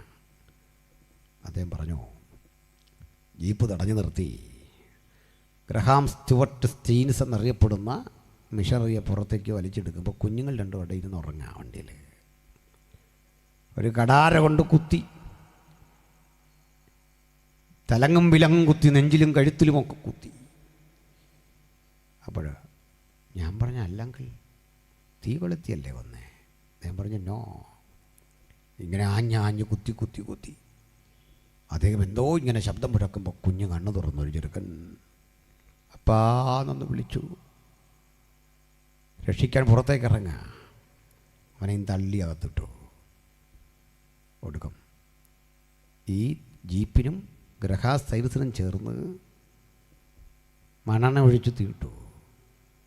തീയാളി കത്തുമ്പോൾ രണ്ടാമത്തെ കുഞ്ഞ് ചൂട് കൊണ്ട് ഉണർന്നു. അവൻ അങ്ങോട്ടും ഇങ്ങോട്ടും നോക്കി, ഒന്നും മനസ്സിലാകുന്നില്ല. ഉറക്കമാണ് വണ്ടിയിരുന്ന്. അവന് ഈ ജീപ്പിൻ്റെ ഗ്ലാസ് തുറന്ന് പുറത്തേക്കൊന്ന് ചാടാൻ ശ്രമിച്ചു. ചാടിയ കുഞ്ഞിനെ ത്രിശൂലം കൊണ്ട് കുത്തി തിരിച്ചെടുത്ത് തീക്കിട്ടു ചുട്ടു. ആലോചിച്ച് നോക്ക്, എന്ത് ചെയ്തു തെറ്റി വരിപ്പറ? ഞങ്ങൾ പ്രതികരിച്ചോ? ഇതാണ് ഞങ്ങളുടെ സംയമനം. ഒന്നുകൂടി പറയട്ടെ, രാജ്യമേ, നിങ്ങൾ ഞങ്ങളെ പഠിക്കേണ്ടിയിരുന്നു. ഞങ്ങൾ ആരാണ്? രാജ്യം ഭരിക്കുന്ന ഭരണാധികാരിക്ക് വേണ്ടി ആത്മാർത്ഥമായി പ്രാർത്ഥിച്ചിട്ടേ ഞങ്ങൾ ഉറങ്ങാറുള്ളൂ. ആരുമാകട്ടെ ഭരണാധികാരി പ്രാർത്ഥിക്കാൻ രേഖാമൂലം എഴുതി വെച്ച ഒരു പുസ്തകമാണ് ഞങ്ങൾ കൈകാര്യം ചെയ്യുന്നത്. നിങ്ങൾ ഞങ്ങളുടെ ശത്രുക്കളല്ല സ്നേഹിത, ഞങ്ങൾ നിങ്ങളെ സ്നേഹിക്കുന്നു. സ്തോത്രം. നിങ്ങൾക്കറിയണ്ടേ, ഞാൻ എൻ്റെ ഒരു അനുഭവം കൂടി പ്രഖ്യാപിക്കാം. ഞാൻ പല വീഡിയോകളിലും പൊതുയോഗങ്ങളിലും പറഞ്ഞിട്ടുണ്ട്. തൃശ്ശൂരപ്പുറത്ത് കുന്നംകുളം എന്നൊരു സ്ഥലത്ത് ഞാനൊരു യോഗം കഴിഞ്ഞ് വരിക. എൻ്റെ സ്നേഹിതനൻ ഒരു പാസ്റ്റർ ബോബി കൂടെയുണ്ട്, തൃശ്ശൂരുകാരനാണ്. ഞങ്ങൾ വഴിയരികിലൊരു ഹോട്ടലിൽ ഭക്ഷണം കഴിക്കാൻ കയറി. ഞങ്ങളുടെ അരികിലേക്കൊരു മനുഷ്യൻ ഓടി വന്നു. ഫുഡൊക്കെ എടുത്ത് തരികയാണ്. അച്ഛന്മാരെ കഴിക്ക് എന്നൊക്കെ പറഞ്ഞ് ഞങ്ങളെ അങ്ങ് സൽക്കരിക്കുകയാണ്. സാധാരണ രീതിയിൽ ഞങ്ങൾ ഭക്ഷണത്തിന് കയറിയാൽ നമ്മുടെ കാശ് കൊടുത്ത് കഴിക്കാൻ തുടങ്ങിയാലും ആൾക്കാർ പറയുന്ന പാസ്റ്റർമാരെല്ലാം തിന്നാൻ കയറുക എന്നാണ്. നിങ്ങൾ പിന്നെ അവിടെ ടൂറിന് പോവാണോ? ഹോട്ടലിനകത്ത് നമ്മളൊക്കെ കഴിക്കാൻ അവിടെ കയറുന്നത് അല്ലേ? അപ്പോൾ ഇങ്ങോട്ട് കയറി പക്ഷേ ഫുഡൊക്കെ എടുത്തു തന്നു. നല്ല ട്രീറ്റ്മെൻറ്റ്. അപ്പോൾ ഞാനൊരു ടിപ്പ് അദ്ദേഹത്തിന് വെച്ചു. അദ്ദേഹം പറഞ്ഞു, അയ്യോ അതൊന്നും വേണ്ട, ദൈവദാസൻ്റെ കയ്യിൽ നിന്ന് പൈസയോ, അത് കയ്യിലിരിക്കട്ടെ. എൻ്റെ പോക്കറ്റ് ഇട്ടു. നന്ദിയൊക്കെ പറഞ്ഞ് ഞങ്ങൾ പുറത്തിറങ്ങി. ഇദ്ദേഹം എന്തോ പറയാൻ വരുന്ന പോലെ വരിക. നീ അപ്പോൾ ഞങ്ങൾ ചോദിച്ചു, എന്താ വിഷയം? വാ. അല്ല ഫാദർ, ഒന്ന് പ്രാർത്ഥിക്കണം എനിക്ക് വേണ്ടി. ഓ സന്തോഷം. അപ്പോൾ പേര് വെച്ചു, പേരൊക്കെ പറഞ്ഞു. അപ്പോൾ അദ്ദേഹം പറഞ്ഞു, ഞാൻ ചോദിച്ചു, സ്നേഹിത, സാധാരണ ആളുകൾ ഞങ്ങളെ കണ്ടാൽ ഒരു കാരണമില്ലാതെ എന്തെങ്കിലും വിഷയം ഉണ്ടാക്കാൻ നോക്കും. താങ്കൾക്ക് തന്നെ ഈ പ്രാർത്ഥന ചോദിക്കാം. ഫാദർ, നിങ്ങൾക്ക് ഈ ഫുഡ് തരുമ്പോൾ, നിങ്ങളെ ഒന്ന് ട്രീറ്റ് ചെയ്യുമ്പോൾ എനിക്കൊരു സാറ്റിസ്ഫാക്ഷൻ, ഒരു സംതൃപ്തി. ഞാൻ എൻ്റെ പാവക്കറ ഇങ്ങനെ കഴുകുകയാണ്. ഞാൻ ചോദിച്ചു, എന്താ പ്രശ്നം പറ. അദ്ദേഹം പറഞ്ഞു, ഫാദർ, ഞാൻ ഈ ഹോട്ടലിൽ വന്ന് ഇങ്ങനെ വെയിറ്ററായി ജോലി നോക്കേണ്ട ആളല്ല. ഇതിലൊക്കെ വലിയ 3 കടകൾ സ്വന്തം ഉണ്ടായിരുന്നു. ഇവിടെ എല്ലാം ഒറീസയിൽ എല്ലാം കളഞ്ഞിട്ട് പോന്നു. എന്നിട്ട് പറഞ്ഞു, എൻ്റെ കാരണം നിങ്ങളറിയുന്ന ആസ്ട്രേലിയൻ മിഷണറി ഒറീസയിൽ എൻ്റെ അയൽക്കാരനായിരുന്നു. ഈ കുഞ്ഞുങ്ങൾ, ഇത് കൂടാതെ ഒരു പെൺകുട്ടിയുണ്ട് അവിടെ, എസ്തേർ. ആൻറ്റിയുടെ പേര് ഗ്ലാഡീസ്. ഫിലിപ്പും തിമോത്തിയും 2 ആൺകുട്ടികൾ. അവിടെ ഇവരൊരു വീട് പോലെ കഴിഞ്ഞു. അതേ പറയാം, ക്രിസ്മസൊക്കെ വരുമ്പോൾ ധാരാളം പലഹാരങ്ങളും വസ്തുക്കളും ഒക്കെ ആയിട്ട് ഗിഫ്റ്റായിട്ട് കാണാൻ വരും, ഇങ്ങോട്ട് വരും. ഞങ്ങൾ ഓരോ വിശേഷ ദിവസങ്ങളിൽ അങ്ങോട്ട്. ഈ കുഞ്ഞുങ്ങൾ ഞങ്ങളുടെ വീട്ടിലാണ്. എൻ്റെ ഈ നെഞ്ചി കിടന്ന ആ കുഞ്ഞുങ്ങൾ 2 ഉറങ്ങിയിട്ടുണ്ട്. പക്ഷെ ഒരു ദിവസം വൈഫ് വിളിച്ച് പറഞ്ഞു, വരണേ, നമ്മളുടെ അവിടെ പാതിരി എന്നാണ് വിളിക്കുന്നത്, നമ്മുടെ പാതിരി അങ്കിളിനൊക്കെ എന്തോ പ്രശ്നം നേരിട്ട് വരണേ.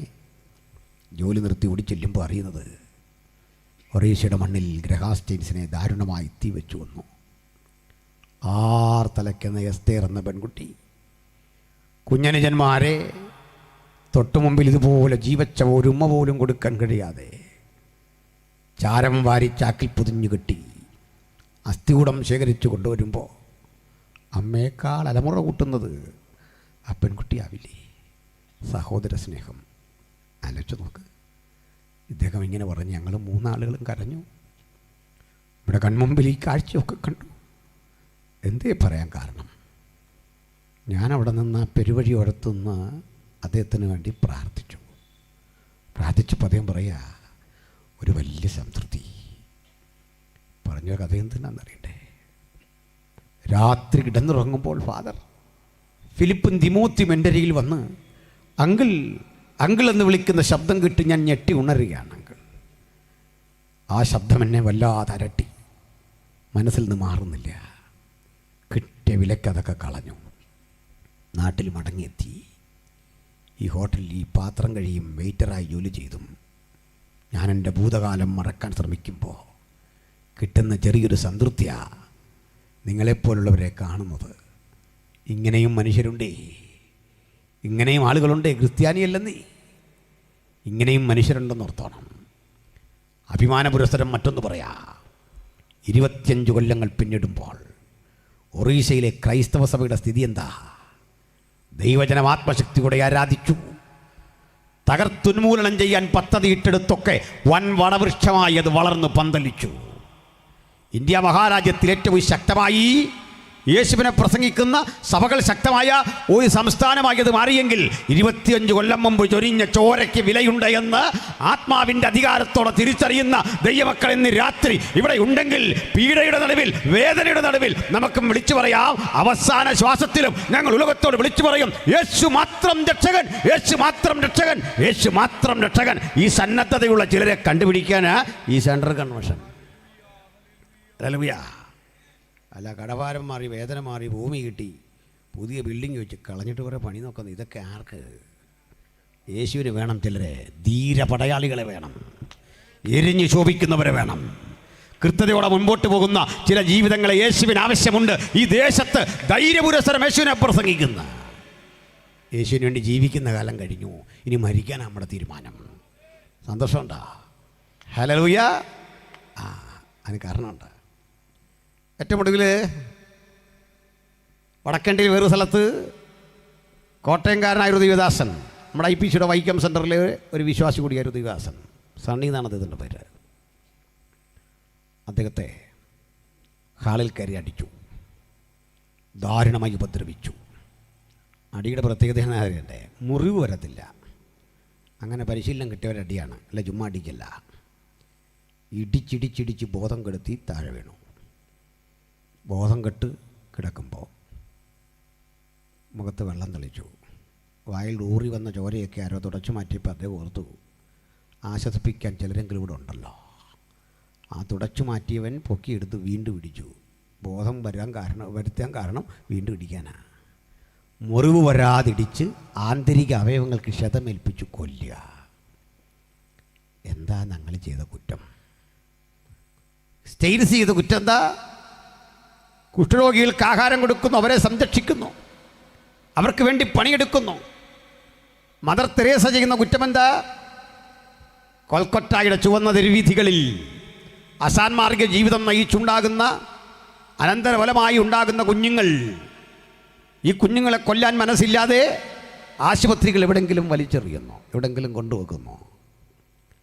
മദറിൻ്റെ സന്നദ്ധ പ്രവർത്തകർ ഹൂഗ്ലി നദിയുടെ തീരത്ത് പലയിടങ്ങളിൽ അനാഥ കുഞ്ഞുങ്ങളെ പെറുക്കിയെടുക്കുന്നു. വടിയിൽ കൊണ്ടുപേക്ഷിച്ച പിതാക്കന്മാരെ പെറുക്കിയെടുക്കുന്നു. പുഴുവരിച്ച ശരീരങ്ങൾ എടുത്തുകൊണ്ടുവരുന്നു. ഇത്തരം സ്ഥാപനങ്ങൾ കാണണം. ഞാനിതിൻ്റെ ഒരു ബ്രാഞ്ച് കണ്ണൂരുണ്ട്, കർത്തൃദാസൻ അറിയാൻ തോന്നുന്നു, അസംബ്ലി സ്കൂളിൻ്റെ അടുത്താണ്. എൻ്റെ ഒരു പഠനവുമായി ബന്ധപ്പെട്ടൊരു ഗവേഷണ പ്രബന്ധം തയ്യാറാക്കാൻ ഈ സ്ഥാപനത്തിൽ ചെന്നു. 27 വയസ്സുള്ള ഒരു പുരോഹിതൻ, സുമുഖൻ, സുന്ദരൻ, അദ്ദേഹമാണ് മനോനില തെറ്റിയ 10-80 വയസ്സുള്ള അനവധി രോഗികളെ കൊണ്ടിട്ടിരിക്കുന്നവരുടെ ഭൗതികമായ ആ ശരീരത്തിൽ ലജ്ജ കൂടാതെ, മടി കൂടാതെ തൊട്ട് തടവി അവരെ കുളിപ്പിക്കാൻ കഴുകാൻ നിൽക്കുന്നത് PhD എടുത്തൊരു അച്ഛനാണ്. അദ്ദേഹം എനിക്ക് അഭിമുഖം തരുന്നേ. ഓരോ 2 മിനിറ്റ് അവിടെ ഇരുന്നാൽ ദുർഗന്ധം സഹിക്കാൻ കഴിയില്ല.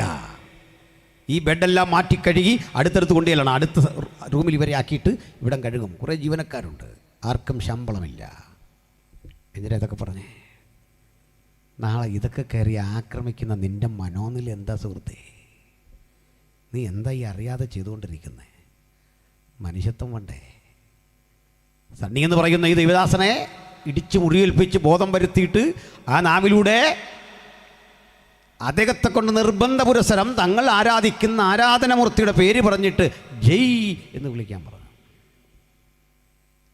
ഒരു തമാശയുണ്ട്. ഈ നിർബന്ധിച്ചത് ചെയ്യുന്നതിനാ ആത്മാർത്ഥമായിട്ട് ചെയ്യാൻ ആൾ കുറഞ്ഞപ്പം നിർബന്ധിച്ച് ചെയ്യുക. നമ്മുടെ ഈ പ്രൈസ് ആൻഡ് വർഷിപ്പുകാർ ഇടയ്ക്ക് ഇങ്ങനെ ചെയ്യാറുണ്ട്. ബാഹുപാസം ഒന്നും ചെയ്യില്ലെന്നാണ് ഞാൻ ധരിക്കുന്നത്. നമ്മൾ പണ്ടേ കാണുന്നല്ലേ. പോട്ടെ, ആശാരുദ്ര ശിഷ്യനല്ല, അങ്ങനെ ചെയ്യാൻ പറ്റില്ല. അപ്പോൾ പറഞ്ഞതേ പണ്ടത്തെ ആളൊന്നും ചെയ്യില്ല. പുതുതലമുറയിലെ പിള്ളേരാണ് വന്നിട്ട് ഞാനൊന്നും അത് ഈ പാട്ട് കഴിഞ്ഞ് വരുന്നത് ഇത് കാണാനൊരു ത്രാണിയില്ലാത്തതുകൊണ്ടാണ്. തിരുവനന്തപുരത്തെ വരുമ്പോഴേ ഞാൻ ഈ പാട്ട് കേൾക്കാറുള്ളൂ, തമാശല്ല.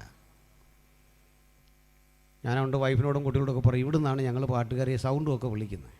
ഞങ്ങളുടെ നാട്ടിലൊക്കെ ഉണ്ട് ഈ പരിപാടി. ഇതെല്ലാം കണ്ടു കഴിഞ്ഞ് ഇമാർ വലിയ എഞ്ചിനീയർമാരെ പോലെ അവിടെ ഇരിക്കും. പാട്ട് പാടാനും പറ്റില്ല, പ്രസംഗിക്കാനും പറ്റില്ല. ഇവരുമായിട്ട് വഴക്കുണ്ടാക്കി മടുക്കും. എന്നിട്ട് ഞാനിവിടുന്ന് അമ്പൂരിന്ന് ജയാ സൗണ്ട്സിനെയൊക്കെ നാട്ടിലേക്ക് അങ്ങോട്ട് വിളിക്കുക. ഇവിടുന്ന് പാട്ടുകാരെയൊക്കെ വിളിക്കുക, ഇവിടുന്ന് കൊണ്ടുവന്നേ. അപ്പോൾ ഞങ്ങളങ്ങോട്ടൊക്കെ വന്നു കഴിഞ്ഞാൽ ഇതല്ല സ്ഥിതി. ഒരു പാട്ട് പാടാൻ പറഞ്ഞു കിടന്നിട്ട് പാട്ടിനേക്കാൾ ആക്റ്റാണ്. ഇവിടെ മര്യാദയ്ക്ക് പാടുക, ആസ്വദിക്കാൻ പറ്റിയ പാട്ടുണ്ട്, ആരാധിക്കാൻ പറ്റിയ പാട്ടുണ്ട്. ഇതൊക്കെ ചെയ്താൽ മതി. ഇതിൻ്റെ ഇടയ്ക്ക് ആരാധീരെന്നും പറഞ്ഞു ഇവൻ ഈ വൈപ്പറാടുന്നല്ലോ ഇങ്ങനെ. ഈ വൈപ്പറിൻ്റെ പരിപാടി കഴിഞ്ഞാൽ ഞാൻ കയറാവുള്ളൂ. സാറിന് യോഗത്തിൽ പോകാറുള്ളൂ. നമുക്ക് കുറച്ച് നേരം ഇങ്ങനെ വെക്കാം. ഇയാൾ ഈ കാണിക്കുന്നതും മറ്റവന്മാർ ഈ ജയ് വിളിപ്പിക്കുന്നതും തമ്മിൽ എന്താണെന്ന് വ്യത്യാസം മനസ്സിലായി? ഇതിൻ്റെ രണ്ടിൻ്റെയും കാര്യം പറയാം. ഇങ്ങനെ ഈ ജയ് വിളിപ്പിക്കാൻ കാരണം എവനെ തന്നെ അറിയാം. പുള്ളിക്ക് ഈ ജയ് ഒന്നും കിട്ടാതെ വിഷമിച്ചിരിക്കുക. തല്ലു കൊടുത്ത് ആരെ കൊണ്ടെങ്കിലും 10 ജയ്. നീ ഇത്ര അതപ്പതിച്ചു പോയോ? ഇത്ര അതപ്പതിക്കാതെ ഞങ്ങളൊക്കെ ഹല്ലേലൂയ പറയുന്ന, സ്തോത്രം പറയുന്ന സ്വന്തം മനസ്സോടെ. ഹല്ലേലൂയ. സ്വന്തം മനസ്സോടെ തമ്പുരാനെ സ്തുതിക്കുന്ന സുഖം എത്ര വലുതാ, എത്ര ആനന്ദമോ അതല്ലേ. ഹല്ലേലൂയ. അപ്പനും മക്കളും ഒക്കെ തീർന്ന് ഫുട്ബോൾ കളിക്കും, ബാഡ്മിൻ്റൺ കളിക്കും, കെട്ടിപ്പിടിക്കും. ഇത് അയൽക്കാരൻ പറഞ്ഞിട്ട് വേണോ ദേ നിൻ്റെ പപ്പ വരുന്നത് കെട്ടിപ്പിടിക്കാൻ? അതൊന്നും വേണ്ട. ആത്മാവിലെ ആരാധന പകിട്ടവിടെയാണ്. ഇതാ ക്രൂരമായി ആക്രമിച്ചു. ഈ ആക്രമണം കണ്ട് തോറ്റുപോകരുത്. ഭക്തൻ ഇനി നിവരെ നിൽക്കേണ്ട ഒരു കാലഘട്ടം വരികയാണ്. ഇനിമേൽ ആത്മാവിൻ്റെ ശക്തിയോടെ എരിവോടെ തീവ്രമായി സുവിശേഷത്തിന് സാക്ഷ്യം വഹിക്കേണ്ട ഒരു തലമുറയുടെ കാലഘട്ടം വന്നിരിക്കുക. പാടുന്നവർ പാടണം, പ്രസംഗിക്കുന്നവർ പ്രസംഗിക്കണം. പ്രതിഫല വെച്ച കൂടാതെ കർത്താവിനെ പ്രസംഗിക്കണം. സ്തോത്രം. പാടാൻ വരുമ്പോൾ, പ്രസംഗിക്കാൻ വരുമ്പോൾ, യോഗം നടത്തുമ്പോൾ എന്തായി തീരാമെന്നല്ല, കർത്താവിന് വേണ്ടി എങ്ങനെ പ്രവർത്തിക്കുക, ഈ ചിന്തയോടെ പോകണം. ഈ കാലാവധിയില്ല, അതുകൊണ്ട് പറയുക.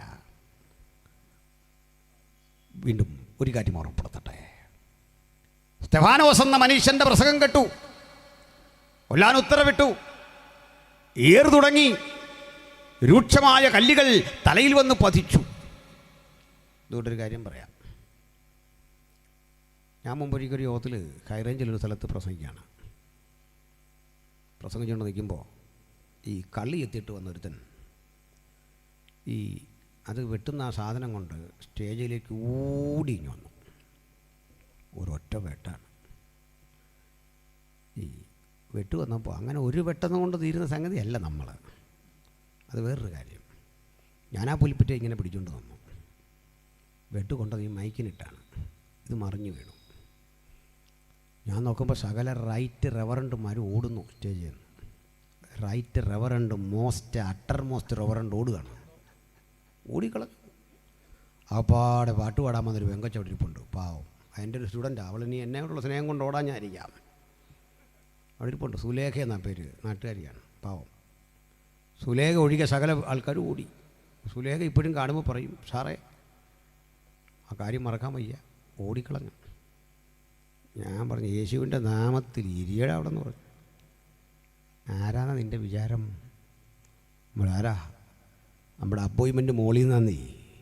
ആ ധൈര്യത്തില്ല കേട്ടോ, മുകളിൽ നിന്ന്. നീ വെട്ടുകൊള്ളത്തില്ലെന്നൊന്നുമില്ല. ദൈവം അനുവദിച്ചാൽ കൊണ്ടൊന്നും വരാം. അതിനൂടെ സന്നദ്ധതയുള്ളവർ വേണം ഇനി പ്രസംഗിക്കാൻ ഇറങ്ങാൻ. അതാ പറഞ്ഞേ, മനസ്സിലായില്ലേ? 2 തരം കാര്യം വച്ചിരിക്കുന്നത്. വിശ്വാസത്താൽ അവർ ചെങ്കടൽ കടന്നു. വിശ്വാസത്താൽ അവർ സിംഹങ്ങളുടെ വായ അടച്ചു. വിശ്വാസത്താൽ അവർ തീയുടെ ബലം കെടുത്തി. ചമ്മട്ടി ചങ്ങല, ഇങ്ങനെ പല പ്രശ്നങ്ങൾ വന്നപ്പോൾ വിശ്വാസത്താൽ ബ്രേക്ക് ചെയ്ത്. ഇനി വേറൊരു കുട്ടിയെക്കുറിച്ച് പറയുക, വേറെ ചിലർ ഉദ്ധാരണം കൈക്കൊള്ളാതെ ഭേദ്യവേറ്റു. കർത്താവ് പറഞ്ഞു, കർത്താവ് എനിക്ക് വിടുതലൊന്നും വേണ്ട, അവൻ വെട്ടിയാൽ ഞാൻ അംഗീകരിച്ചെന്ന്. അത്രയും ബോധം വന്ന വിശ്വാസി 1-ാം നൂറ്റാണ്ടിലുണ്ടായിരുന്നെന്ന്. ചങ്ങല ധരിച്ചപ്പോഴത്തേനും പറഞ്ഞു കൊണ്ടുവരാൻ പറഞ്ഞു, കുറച്ചുകൂടെ ധരിപ്പിച്ചോളാൻ പറഞ്ഞു, ദേഹം മൊത്തം കിട്ടോളാൻ പറഞ്ഞു, മൊത്തം. ഹല്ലേലൂയ, സ്തോത്രം. മൊത്തം ആക്രമിച്ചോളാൻ പറഞ്ഞ്. ഉദ്ധാരണം കൈക്കൊള്ളാതെ ഭേദ്യമേൽക്കാൻ ജീവിതം ഏൽപ്പിച്ചു കൊടുത്ത രക്തസാക്ഷികളുടെ സമൂഹമാണ് നമുക്ക് ചുറ്റുമുള്ളത്. ലോകത്തേറ്റവും അധികം ആളുകൾ ഒരു ആശയത്തിൻ്റെ പിന്നിൽ മരിച്ചു വീണിട്ടുണ്ടെങ്കിൽ നസ്രായനായ യേശുവിൻ്റെ സുവിശേഷത്തിന് വേണ്ടിയാണ് കോടിക്കണക്കിന് ആളുകളുടെ ജീവരക്തം ചൊരിഞ്ഞ് രൂപപ്പെട്ട മഹത്തരമായ മാർഗത്തിൻ്റെ പേരാണ് ക്രിസ്ത്യാനിത്വം. സ്തെഫാനോസ് ഉജ്ജ്വലമായി അങ്ങ് പ്രസംഗിച്ചു. എൻ്റെ പൊന്നു ബ്രദറെ എന്ന് പതുക്കെ പറയാൻ പറ. ഉജ്ജ്വലമായ ഈ മാർഗം, മഹത്തരമായ ഈ മാർഗം ഉലകത്തോട് സമ്പാദിച്ച കാലത്തിൻ്റെ ചരിത്രം പരിഗണിച്ചാൽ നിങ്ങൾക്കൊരു കാര്യം മനസ്സിലാകും. പ്രിയപ്പെട്ടവരെ, 10 റോമൻ ചക്രവർത്തിമാർ 3 നൂറ്റാണ്ടുകൾ നീണ്ടു നിൽക്കുന്ന ക്രൂരമായ പീഡയുടെ ഒരു കാലഘട്ടത്തെ അഴിച്ചുവിട്ടു നമ്മളെ തകർക്കാൻ. ഇന്നീ കാണുന്ന സംഭവമൊന്നുമല്ല പണ്ട്. അവിടെ പറയാം, പണ്ടത്തെ പീഡയുടെ രീതി കേൾക്കണം. നമ്മൾ ചില ആളുകൾ പാടാറുണ്ട്, ആദ്യ നൂറ്റാണ്ടിലെ അനുഭവം പോൽ അതിശയം ലോകത്തിൽ. സത്യത്തിൽ ഇനി അതിൻ്റെ അർത്ഥം മനസ്സിലാക്കിയാൽ നിങ്ങൾ പാടുകയില്ല, ഒരാൾ പാടുകയില്ല. എന്താ 1-ാം നൂറ്റാണ്ടിൽ നടന്നെന്നറിയണ്ടേ? ആലയമില്ല, ആലയമില്ലെന്നല്ല ഒരുമിച്ച് കൂടാൻ പറ്റില്ല. നമ്മൾ നിരോധിക്കപ്പെട്ട മാർഗമായിരുന്നു. ഇന്ത്യയിലൊക്കെ എന്ത് സ്വാതന്ത്ര്യമുണ്ട്? നിരോധിക്കപ്പെട്ടൊരു മാർഗം. അന്നത്തെ ഭരണകൂടം പറയുന്നത് എന്താണെന്നറിയണ്ടേ?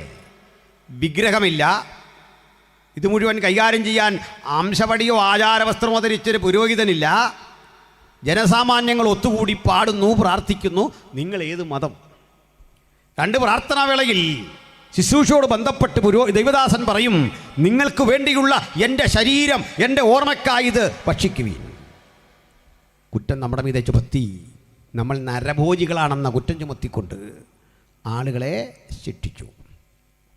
അന്നത്തെ മനുഷ്യരെ ഈ ആലയത്തിലേക്ക് പോകാൻ വഴി ഇപ്പം നമുക്കിങ്ങോട്ട് വരുമ്പോൾ ചർച്ച കോഡ് ഫുൾ ഗോസ്പൽ എന്നൊക്കെ എഴുതി വെച്ചിട്ടുണ്ട്.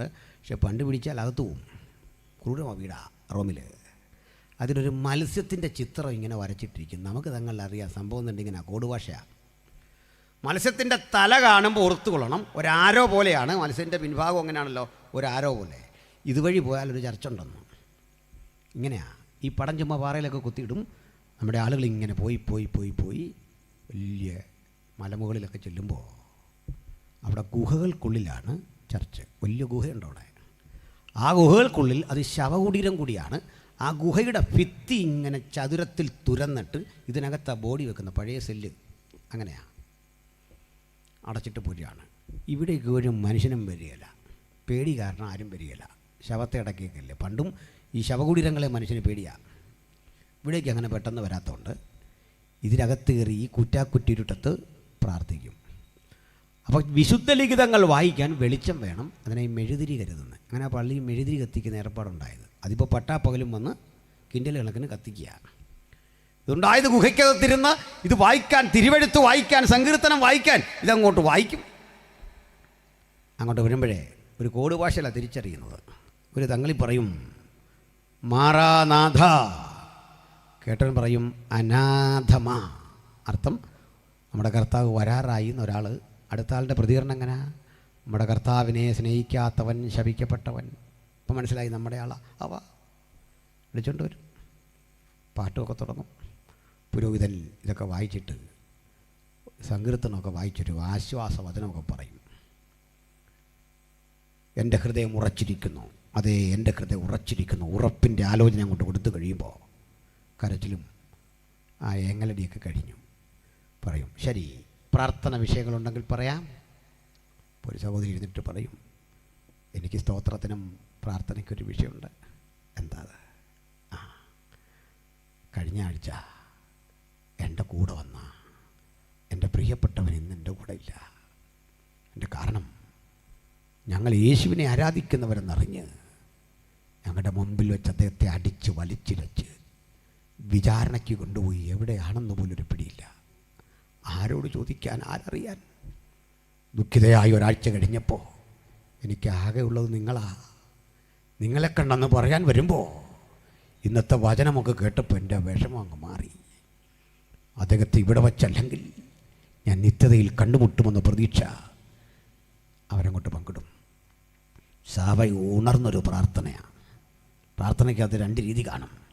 തമ്പുരാനെ, സകലത്തെയും അറിയുന്നവനെ, ഞങ്ങളുടെ സഹോദരിയുടെ പ്രിയപ്പെട്ടവൻ തിരുസന്നിധിയിൽ വന്നെങ്കിൽ അവിടെ വച്ച് കാണാൻ ഞങ്ങളെ അനുവദിക്കണമേ. ഈ ഭൂപ്പരപ്പിലുണ്ടെങ്കിൽ ഒരു ബലം തന്ന് ഞങ്ങൾ വീണ്ടും കാണാൻ ഭൂപ്പരപ്പിൽ അനുവദിക്കണമേ. ഇത് രണ്ടും പറഞ്ഞ് ഈ സഹോദരിക്ക് വേണ്ടി പ്രാർത്ഥിക്കും. ഒരു പുരുഷനപ്പുറത്ത് എഴുന്നേൽക്കും. അദ്ദേഹം പറയും, എൻ്റെ ഭാര്യയും കുഞ്ഞുങ്ങളെ അപഹരിച്ചു കൊണ്ടുപോയി. വീട് വിട്ട് ഞാൻ തിരിച്ചു വരുമ്പോൾ ഇവരാരും വീട്ടിലില്ല. അയൽക്കാർ പറഞ്ഞു, റോമിലെ പടയാളികൾ ചാട്ടക്കടിപ്പിച്ച് കൊണ്ടുപോകുന്ന കണ്ടു.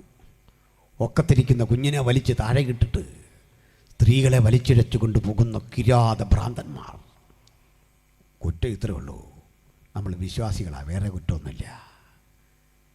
പിന്നെയും കേൾക്കട്ടെ, ചുണ്ണാമ്പ് ചൂളകളിലേക്ക് മനുഷ്യനെ ഇറക്കി വിട്ടു.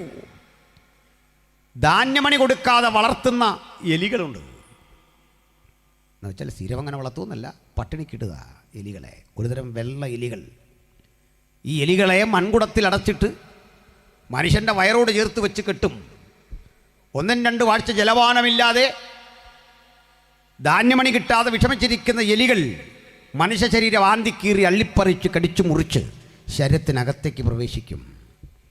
ശരീരം കടിച്ചു ഭക്ഷിച്ച് പുറത്തേക്ക് ചാടും. ഈ എലികളുടെ നിറമൊക്കെ ചോര പറ്റിപ്പിടിച്ച് ഒരു ക്രൂരഭാവത്തിലാണ് മുമ്പിലൂടെ ഇഴയുന്നേ. റോമിൽ കൊലക്കളം എന്നൊരു സ്ഥലമുണ്ട്, റോമൻ കൊളോസിയം. ഗൂഗിൾ ചെയ്താൽ മനസ്സിലാകും. അർത്ഥവൃത്താകൃതിയുള്ള വലിയൊരു ഗാലറിയാണ്. കാഴ്ചക്കാരവിടെ വന്നിരിക്കും കാഴ്ച കാണാൻ. 100 കണക്കിന് ആളുകൾ കൂടുന്ന ഇടത്തേക്ക് ഇരുമ്പ് ദണ്ടുകൾ കുത്തിവെച്ചിട്ട് ആ ഇരുമ്പ് ദണ്ടിലേക്ക് മനുഷ്യൻ്റെ കൈ പിന്നിലേക്ക് വലിച്ചു കെട്ടി മെഴുകിൽ മുക്കിയ തുണി കൊണ്ട് ശരീരമാസകലം ചുറ്റി മുകളിലൊരു ദണ്ടും വളയവും ചേർത്ത് വച്ചിട്ട് തീ കൊളുത്തും. ചലിക്കാൻ പോലും ആവാതെ ആ ഇരുമ്പ് തൂണിൽ ആള് തീ വെന്തിരുന്ന് മരിക്കും. 1-2 പേരെയല്ല, നിരവധി ആളുകളെ ഇങ്ങനെ നിർത്തിയിരിക്കുക. കുതിരയുടെ ശരീരത്തിലേക്ക് മനുഷ്യൻ്റെ തല തലകീഴായി കെട്ടും. താഴെ കിടക്കുന്ന തല ഈ കുതിരയെ കയറ്റിയിട്ട് ഈ പടിക്കെട്ടുകൾ ഇങ്ങനെ ഓടിച്ചൊരു പടയാളി പോകുമ്പോൾ ഫുട്ബോൾ തെറിക്കും പോലെ ഈ തല ഇങ്ങനെ തെറിക്കും. മക്കളും ഭാര്യയൊക്കെ കണ്ടു നിൽക്കണം. കണ്ണ് തുറക്കുന്നില്ലെങ്കിൽ ചാട്ടക്കടിക്കും. ഇങ്ങനെ നമുക്ക് നഷ്ടപ്പെട്ടതേ 1-2 പേരെയല്ല, ലക്ഷക്കണക്കിന് മനുഷ്യരെ നഷ്ടപ്പെട്ട ഈ മാർഗം 300 കൊല്ലങ്ങൾ നീണ്ടു നിൽക്കുന്ന പീഡ കൊണ്ട് നമ്മെ മലയാള ഭാഷയിൽ പറഞ്ഞാൽ ഒന്നും ചെയ്യാൻ സാധിച്ചില്ല. പാതാള ഗോപുരങ്ങൾക്ക് ജയിക്കാൻ കഴിയാത്ത ദൈവത്തിൻ്റെ സഭ പടർന്നു പന്തലിച്ചെങ്കിൽ ഈ കൺവെൻഷനിൽ വന്ന് പങ്കെടുക്കുന്ന ദൈവത്തിൻ്റെ മക്കളെ ഉറപ്പും ധൈര്യമുള്ളവരായി വേണം ഇന്നിവിടം വിട്ടുമടങ്ങാൻ. ഒരാശങ്കയുടെ ആവശ്യമില്ല. ഏകരായി വീട് വിട്ടിറങ്ങി യേശുവിനെ അനുധാവനം ചെയ്ത പ്രിയപ്പെട്ടവരുണ്ട്.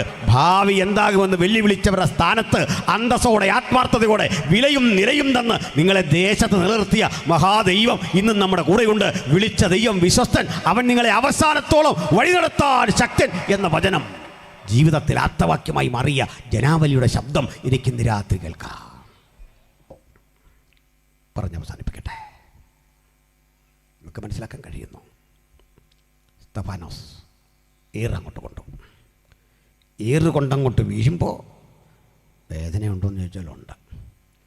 പക്ഷേ ഇനി നിങ്ങളുടെ ധൈര്യം വർദ്ധിക്കുന്നൊരു കാര്യമാണ് പറയാൻ പോകുന്നത്. ഈ ചുണ്ണാമ്പ് ചൂള ഇറക്കിയ വേദന ഉണ്ടാവും, തീർച്ചയായിട്ടും. നമ്മളെ പിടിച്ച് തീച്ചൂളയിലിട്ട വേദന ഉണ്ടാവും, പിന്നെ ചുട്ടുകൊള്ളും. സത്യമാണെങ്കിലും അതത്ര സത്യമല്ല. ആദ്യത്തെ ഈ വേദന ഉള്ളെന്ന് പിന്നെ ബാധിക്കില്ല. എന്താ അങ്ങനെ പറയുന്നത്? പറയാം. നമുക്കിട്ട് ഏറുകൊള്ളുന്ന മനുഷ്യൻ ഇങ്ങനെ തടയുക കുറേയൊക്കെ. ഒടുവിൽ ഏറുകൊണ്ട് വീഴുമ്പോൾ മ്ലാനവദനായി, ദുഃഖിതനായി, ക്ഷീണിതനായി ആ മനുഷ്യൻ പിടയുന്ന രംഗമില്ലേ? ചിലതരം ദൃശ്യങ്ങൾ നമ്മുടെ മുഖത്തേക്ക് ഇങ്ങനെ ഓർമ്മ വരും. ചിലപ്പോൾ അട്ടപ്പാടിയിൽ മധു എന്ന് പേരായ ഒരു ആദിവാസി സഹോദരനെ കൊല്ല ഒരു രംഗമുണ്ട്. അദ്ദേഹം ആ കയ്യും കെട്ടി നിൽക്കുന്ന രംഗം നമ്മുടെ എല്ലാം കരളലിയിച്ചു. അയാൾ കട്ടത് റിസർവ് ബാങ്കിൻ്റെ താക്കോലൊന്നുമല്ല, ഒരു പിടി ചോറ്, ഒരു പിടി അന്നത്തിന് വേണ്ടത് മോഷ്ടിച്ചു. ശരിയാണ്. പ്രഭുത്വ കേരളം ആ മനുഷ്യനെ എങ്ങനെയാണ് കൊന്നത്?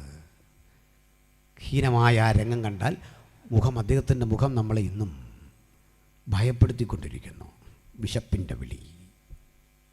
ഇതുപോലെ പീഡിപ്പിച്ചു കൊല്ലുന്ന ചിലരുടെ മുഖം ഇങ്ങനെയാണ്, ഭീകരാണ്. ഏറുകൊണ്ടുമൊക്കെ മരിക്കുന്ന മനുഷ്യരെ, ഇവിടെയാണൊരു കാര്യം പഠിക്കണ്ടേ സഹോദരേ. സ്തെഫാനോസിനെ കല്ലെറിഞ്ഞു. മുട്ടുകുത്തി താഴെ വീഴുമ്പം മ്ലാനവദനനായി, കണ്ണുകൾ നിറഞ്ഞ് ചോര പൊടിഞ്ഞ് അങ്ങനെ വീഴേണ്ടതാ. ഏറ് തലയിൽ കൊണ്ടു. തലയിൽ മുറിപ്പാടുകൾ സൃഷ്ടിച്ച വിടവിലൂടെ രക്തമിങ്ങനെ ഒഴുകി.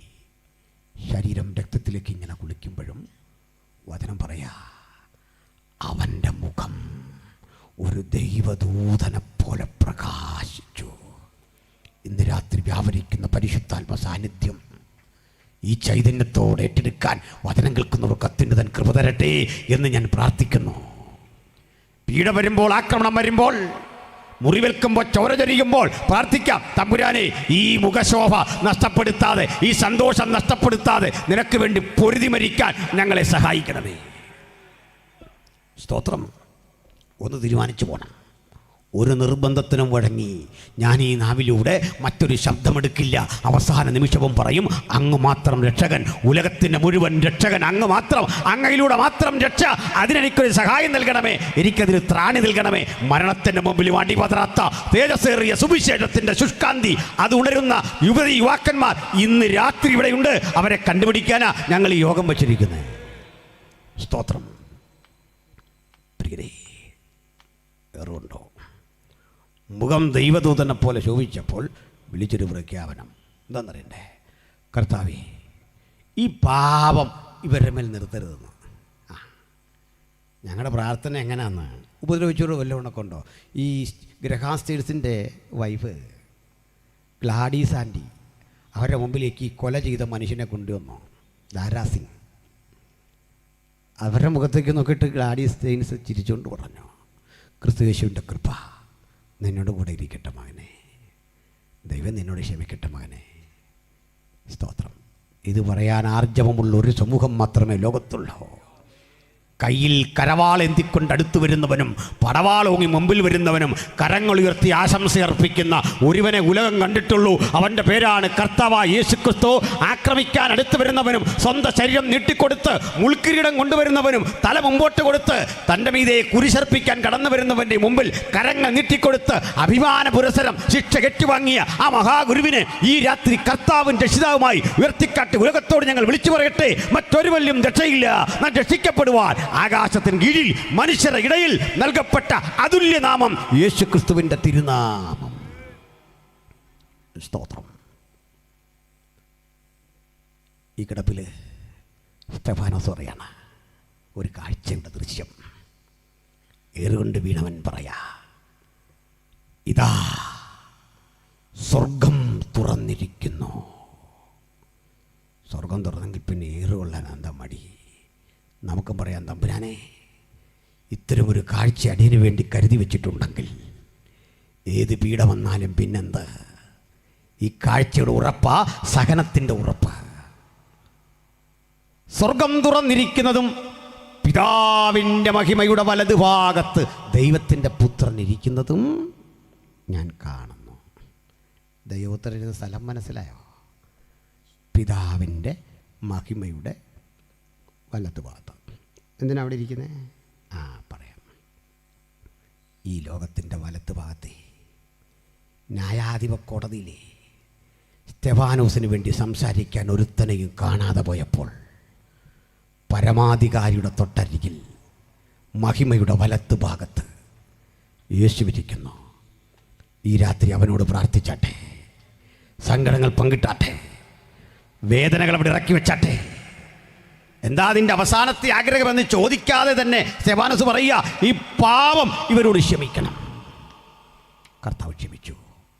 ആ ക്രൂരകൃത്യത്തിന് കൂട്ടുനിന്ന പൗലോസ് എന്ന കൊടും തീവ്രവാദി ആ കുറ്റത്തിൻ്റെ ശിക്ഷ ഇളച്ചു കൊടുത്തുകൊണ്ട് സ്തെഫാനോസിൻ്റെ പ്രാർത്ഥന ദൈവം അംഗീകരിച്ചുകൊണ്ട് ഒരു ദൈവമനുഷ്യനാക്കി മാറ്റുന്ന പ്രക്രിയയ്ക്ക് അവിടെ തുടക്കം കുറിച്ചെങ്കിൽ സുവിശേഷ വിരോധം നിമിത്തം എനിക്കും നിനക്കും നേരെ കടന്നു വരുന്ന പ്രതിസന്ധി കണ്ടിട്ട് പ്രാർത്ഥിക്കാൻ ഉണർന്നാട്ടെ ചില പരിവർത്തനങ്ങൾ, ചില മാറ്റങ്ങൾ ഞാനും നിങ്ങളും ചിന്തിക്കുന്നതിനപ്പുറത്ത്, ഭാവിക്കുന്നതിനപ്പുറത്ത് ദൈവം ചില മാറ്റങ്ങൾ ദേശത്ത് വരുത്താൻ പദ്ധതിയിട്ടിട്ടുണ്ടെങ്കിൽ ആർക്കും അതിനെ തടയാൻ കഴിയില്ല. പൗലോസ് ഒന്ന് ശൗൽ തിരിച്ചു പോന്ന വഴിക്ക് കണ്ണിൻ്റെ കാഴ്ച നഷ്ടപ്പെട്ട് താഴെ വീണു. തപ്പിക്കൊണ്ടിരിക്കുമ്പോൾ ഒരു ചോദ്യം, ശൗലേ ശൗലേ നീ എന്നെ ഉപദ്രവിക്കുന്നുണ്ട്. ആ ശബ്ദം കേട്ട് പൗലോസ് ചോദിക്കുകയാണ്, അങ്ങ് ആരാ കർത്താവേ? പറയൂ. മറുപടി ലളിതം, നീ ഉപദ്രവിക്കുന്ന യേശു ഞാനാണ്. ലോകമേ അറിയുക, നീ ഉപദ്രവിക്കുന്ന നസ്രായനായ യേശുവാണ് ഇന്ന് രാത്രി ഇവിടെ ഉള്ളത്. തൻ്റെ ഭക്തനെ ആക്രമിക്കുമ്പോൾ ആ തിരുശരീരത്തിലെ മുറിപ്പാടുകൾ വേദനിക്കും. അത് പ്രതികാരമായി തീരില്ല. നിന്നെ സ്നേഹിക്കുന്ന നല്ലവനായ യേശു ഇന്ന് രാത്രി ഇവിടെയുണ്ട്. നിങ്ങൾ ലോകത്തിൽ ഏറ്റവും കൊടും കുറ്റവാളിയായിക്കൊള്ളട്ടെ, സുവിശേഷത്തെ അപഹസിച്ച വ്യക്തിയായിക്കൊള്ളട്ടെ, വാക്കുകൊണ്ടും പ്രവൃത്തി കൊണ്ടും എങ്ങനെയും അകത്തരമായ സന്ദേശത്തെയും അതിൻ്റെ വക്താക്കളെ ഉപദ്രവിക്കാം എന്ന് ചിന്തിച്ച വ്യക്തിയായിക്കൊള്ളട്ടെ, യേശുവിൻ്റെ സ്നേഹം നിങ്ങളിലും വാഴുന്നു. യേശു നിങ്ങളെ തൊടുന്നു. ഒപ്പം ഈ കെട്ട സന്ദർശനത്തിൻ്റെ അടിസ്ഥാനത്തിൽ എനിക്ക് യേശുവിനായി നിൽക്കണം.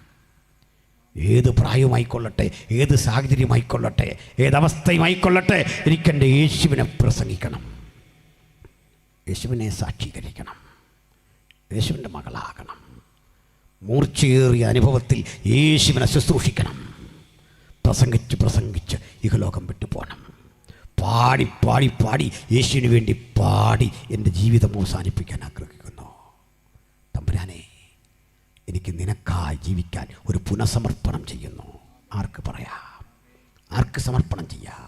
ദൂരത്തോ അരികിലോ ഈ പന്തലിനുള്ളിലോ വചനം കേട്ടവർക്കിടയിൽ അത്തരമൊരു ദൈവകൃപ ഹൃദയത്തിൽ പ്രവർത്തിച്ചവർക്ക്, ഒരു പ്രചോദനം ലഭിച്ചവർക്ക് മാത്രം ഈ രാത്രി കരമുയർത്താം. ഞങ്ങളവർക്കായി പ്രാർത്ഥിക്കും. ചില കരമുയർത്തുന്നു, ചില സഹോദരങ്ങൾ കരമുയർത്തുന്നു, ചില സഹോദരിമാർ കരമുയർത്തുന്നു, ചില പ്രായമുള്ള ദൈവമക്കൾ കരമുയർത്തുന്നു, അപ്പച്ചന്മാർ കരമുയർത്തുന്നു. ഈ പ്രായത്തിലും ചുറുചുറുക്ക് നഷ്ടപ്പെടാതെ, ഊർജ്ജസ്വല നഷ്ടപ്പെടാതെ ഈ ആരോഗ്യം യേശുവിന് വേണ്ടി എന്ന് പറയാൻ ചില കരമുയർത്തുന്നു. ചില കർത്തൃദാസന്മാർ കരമുയർത്തുന്നു.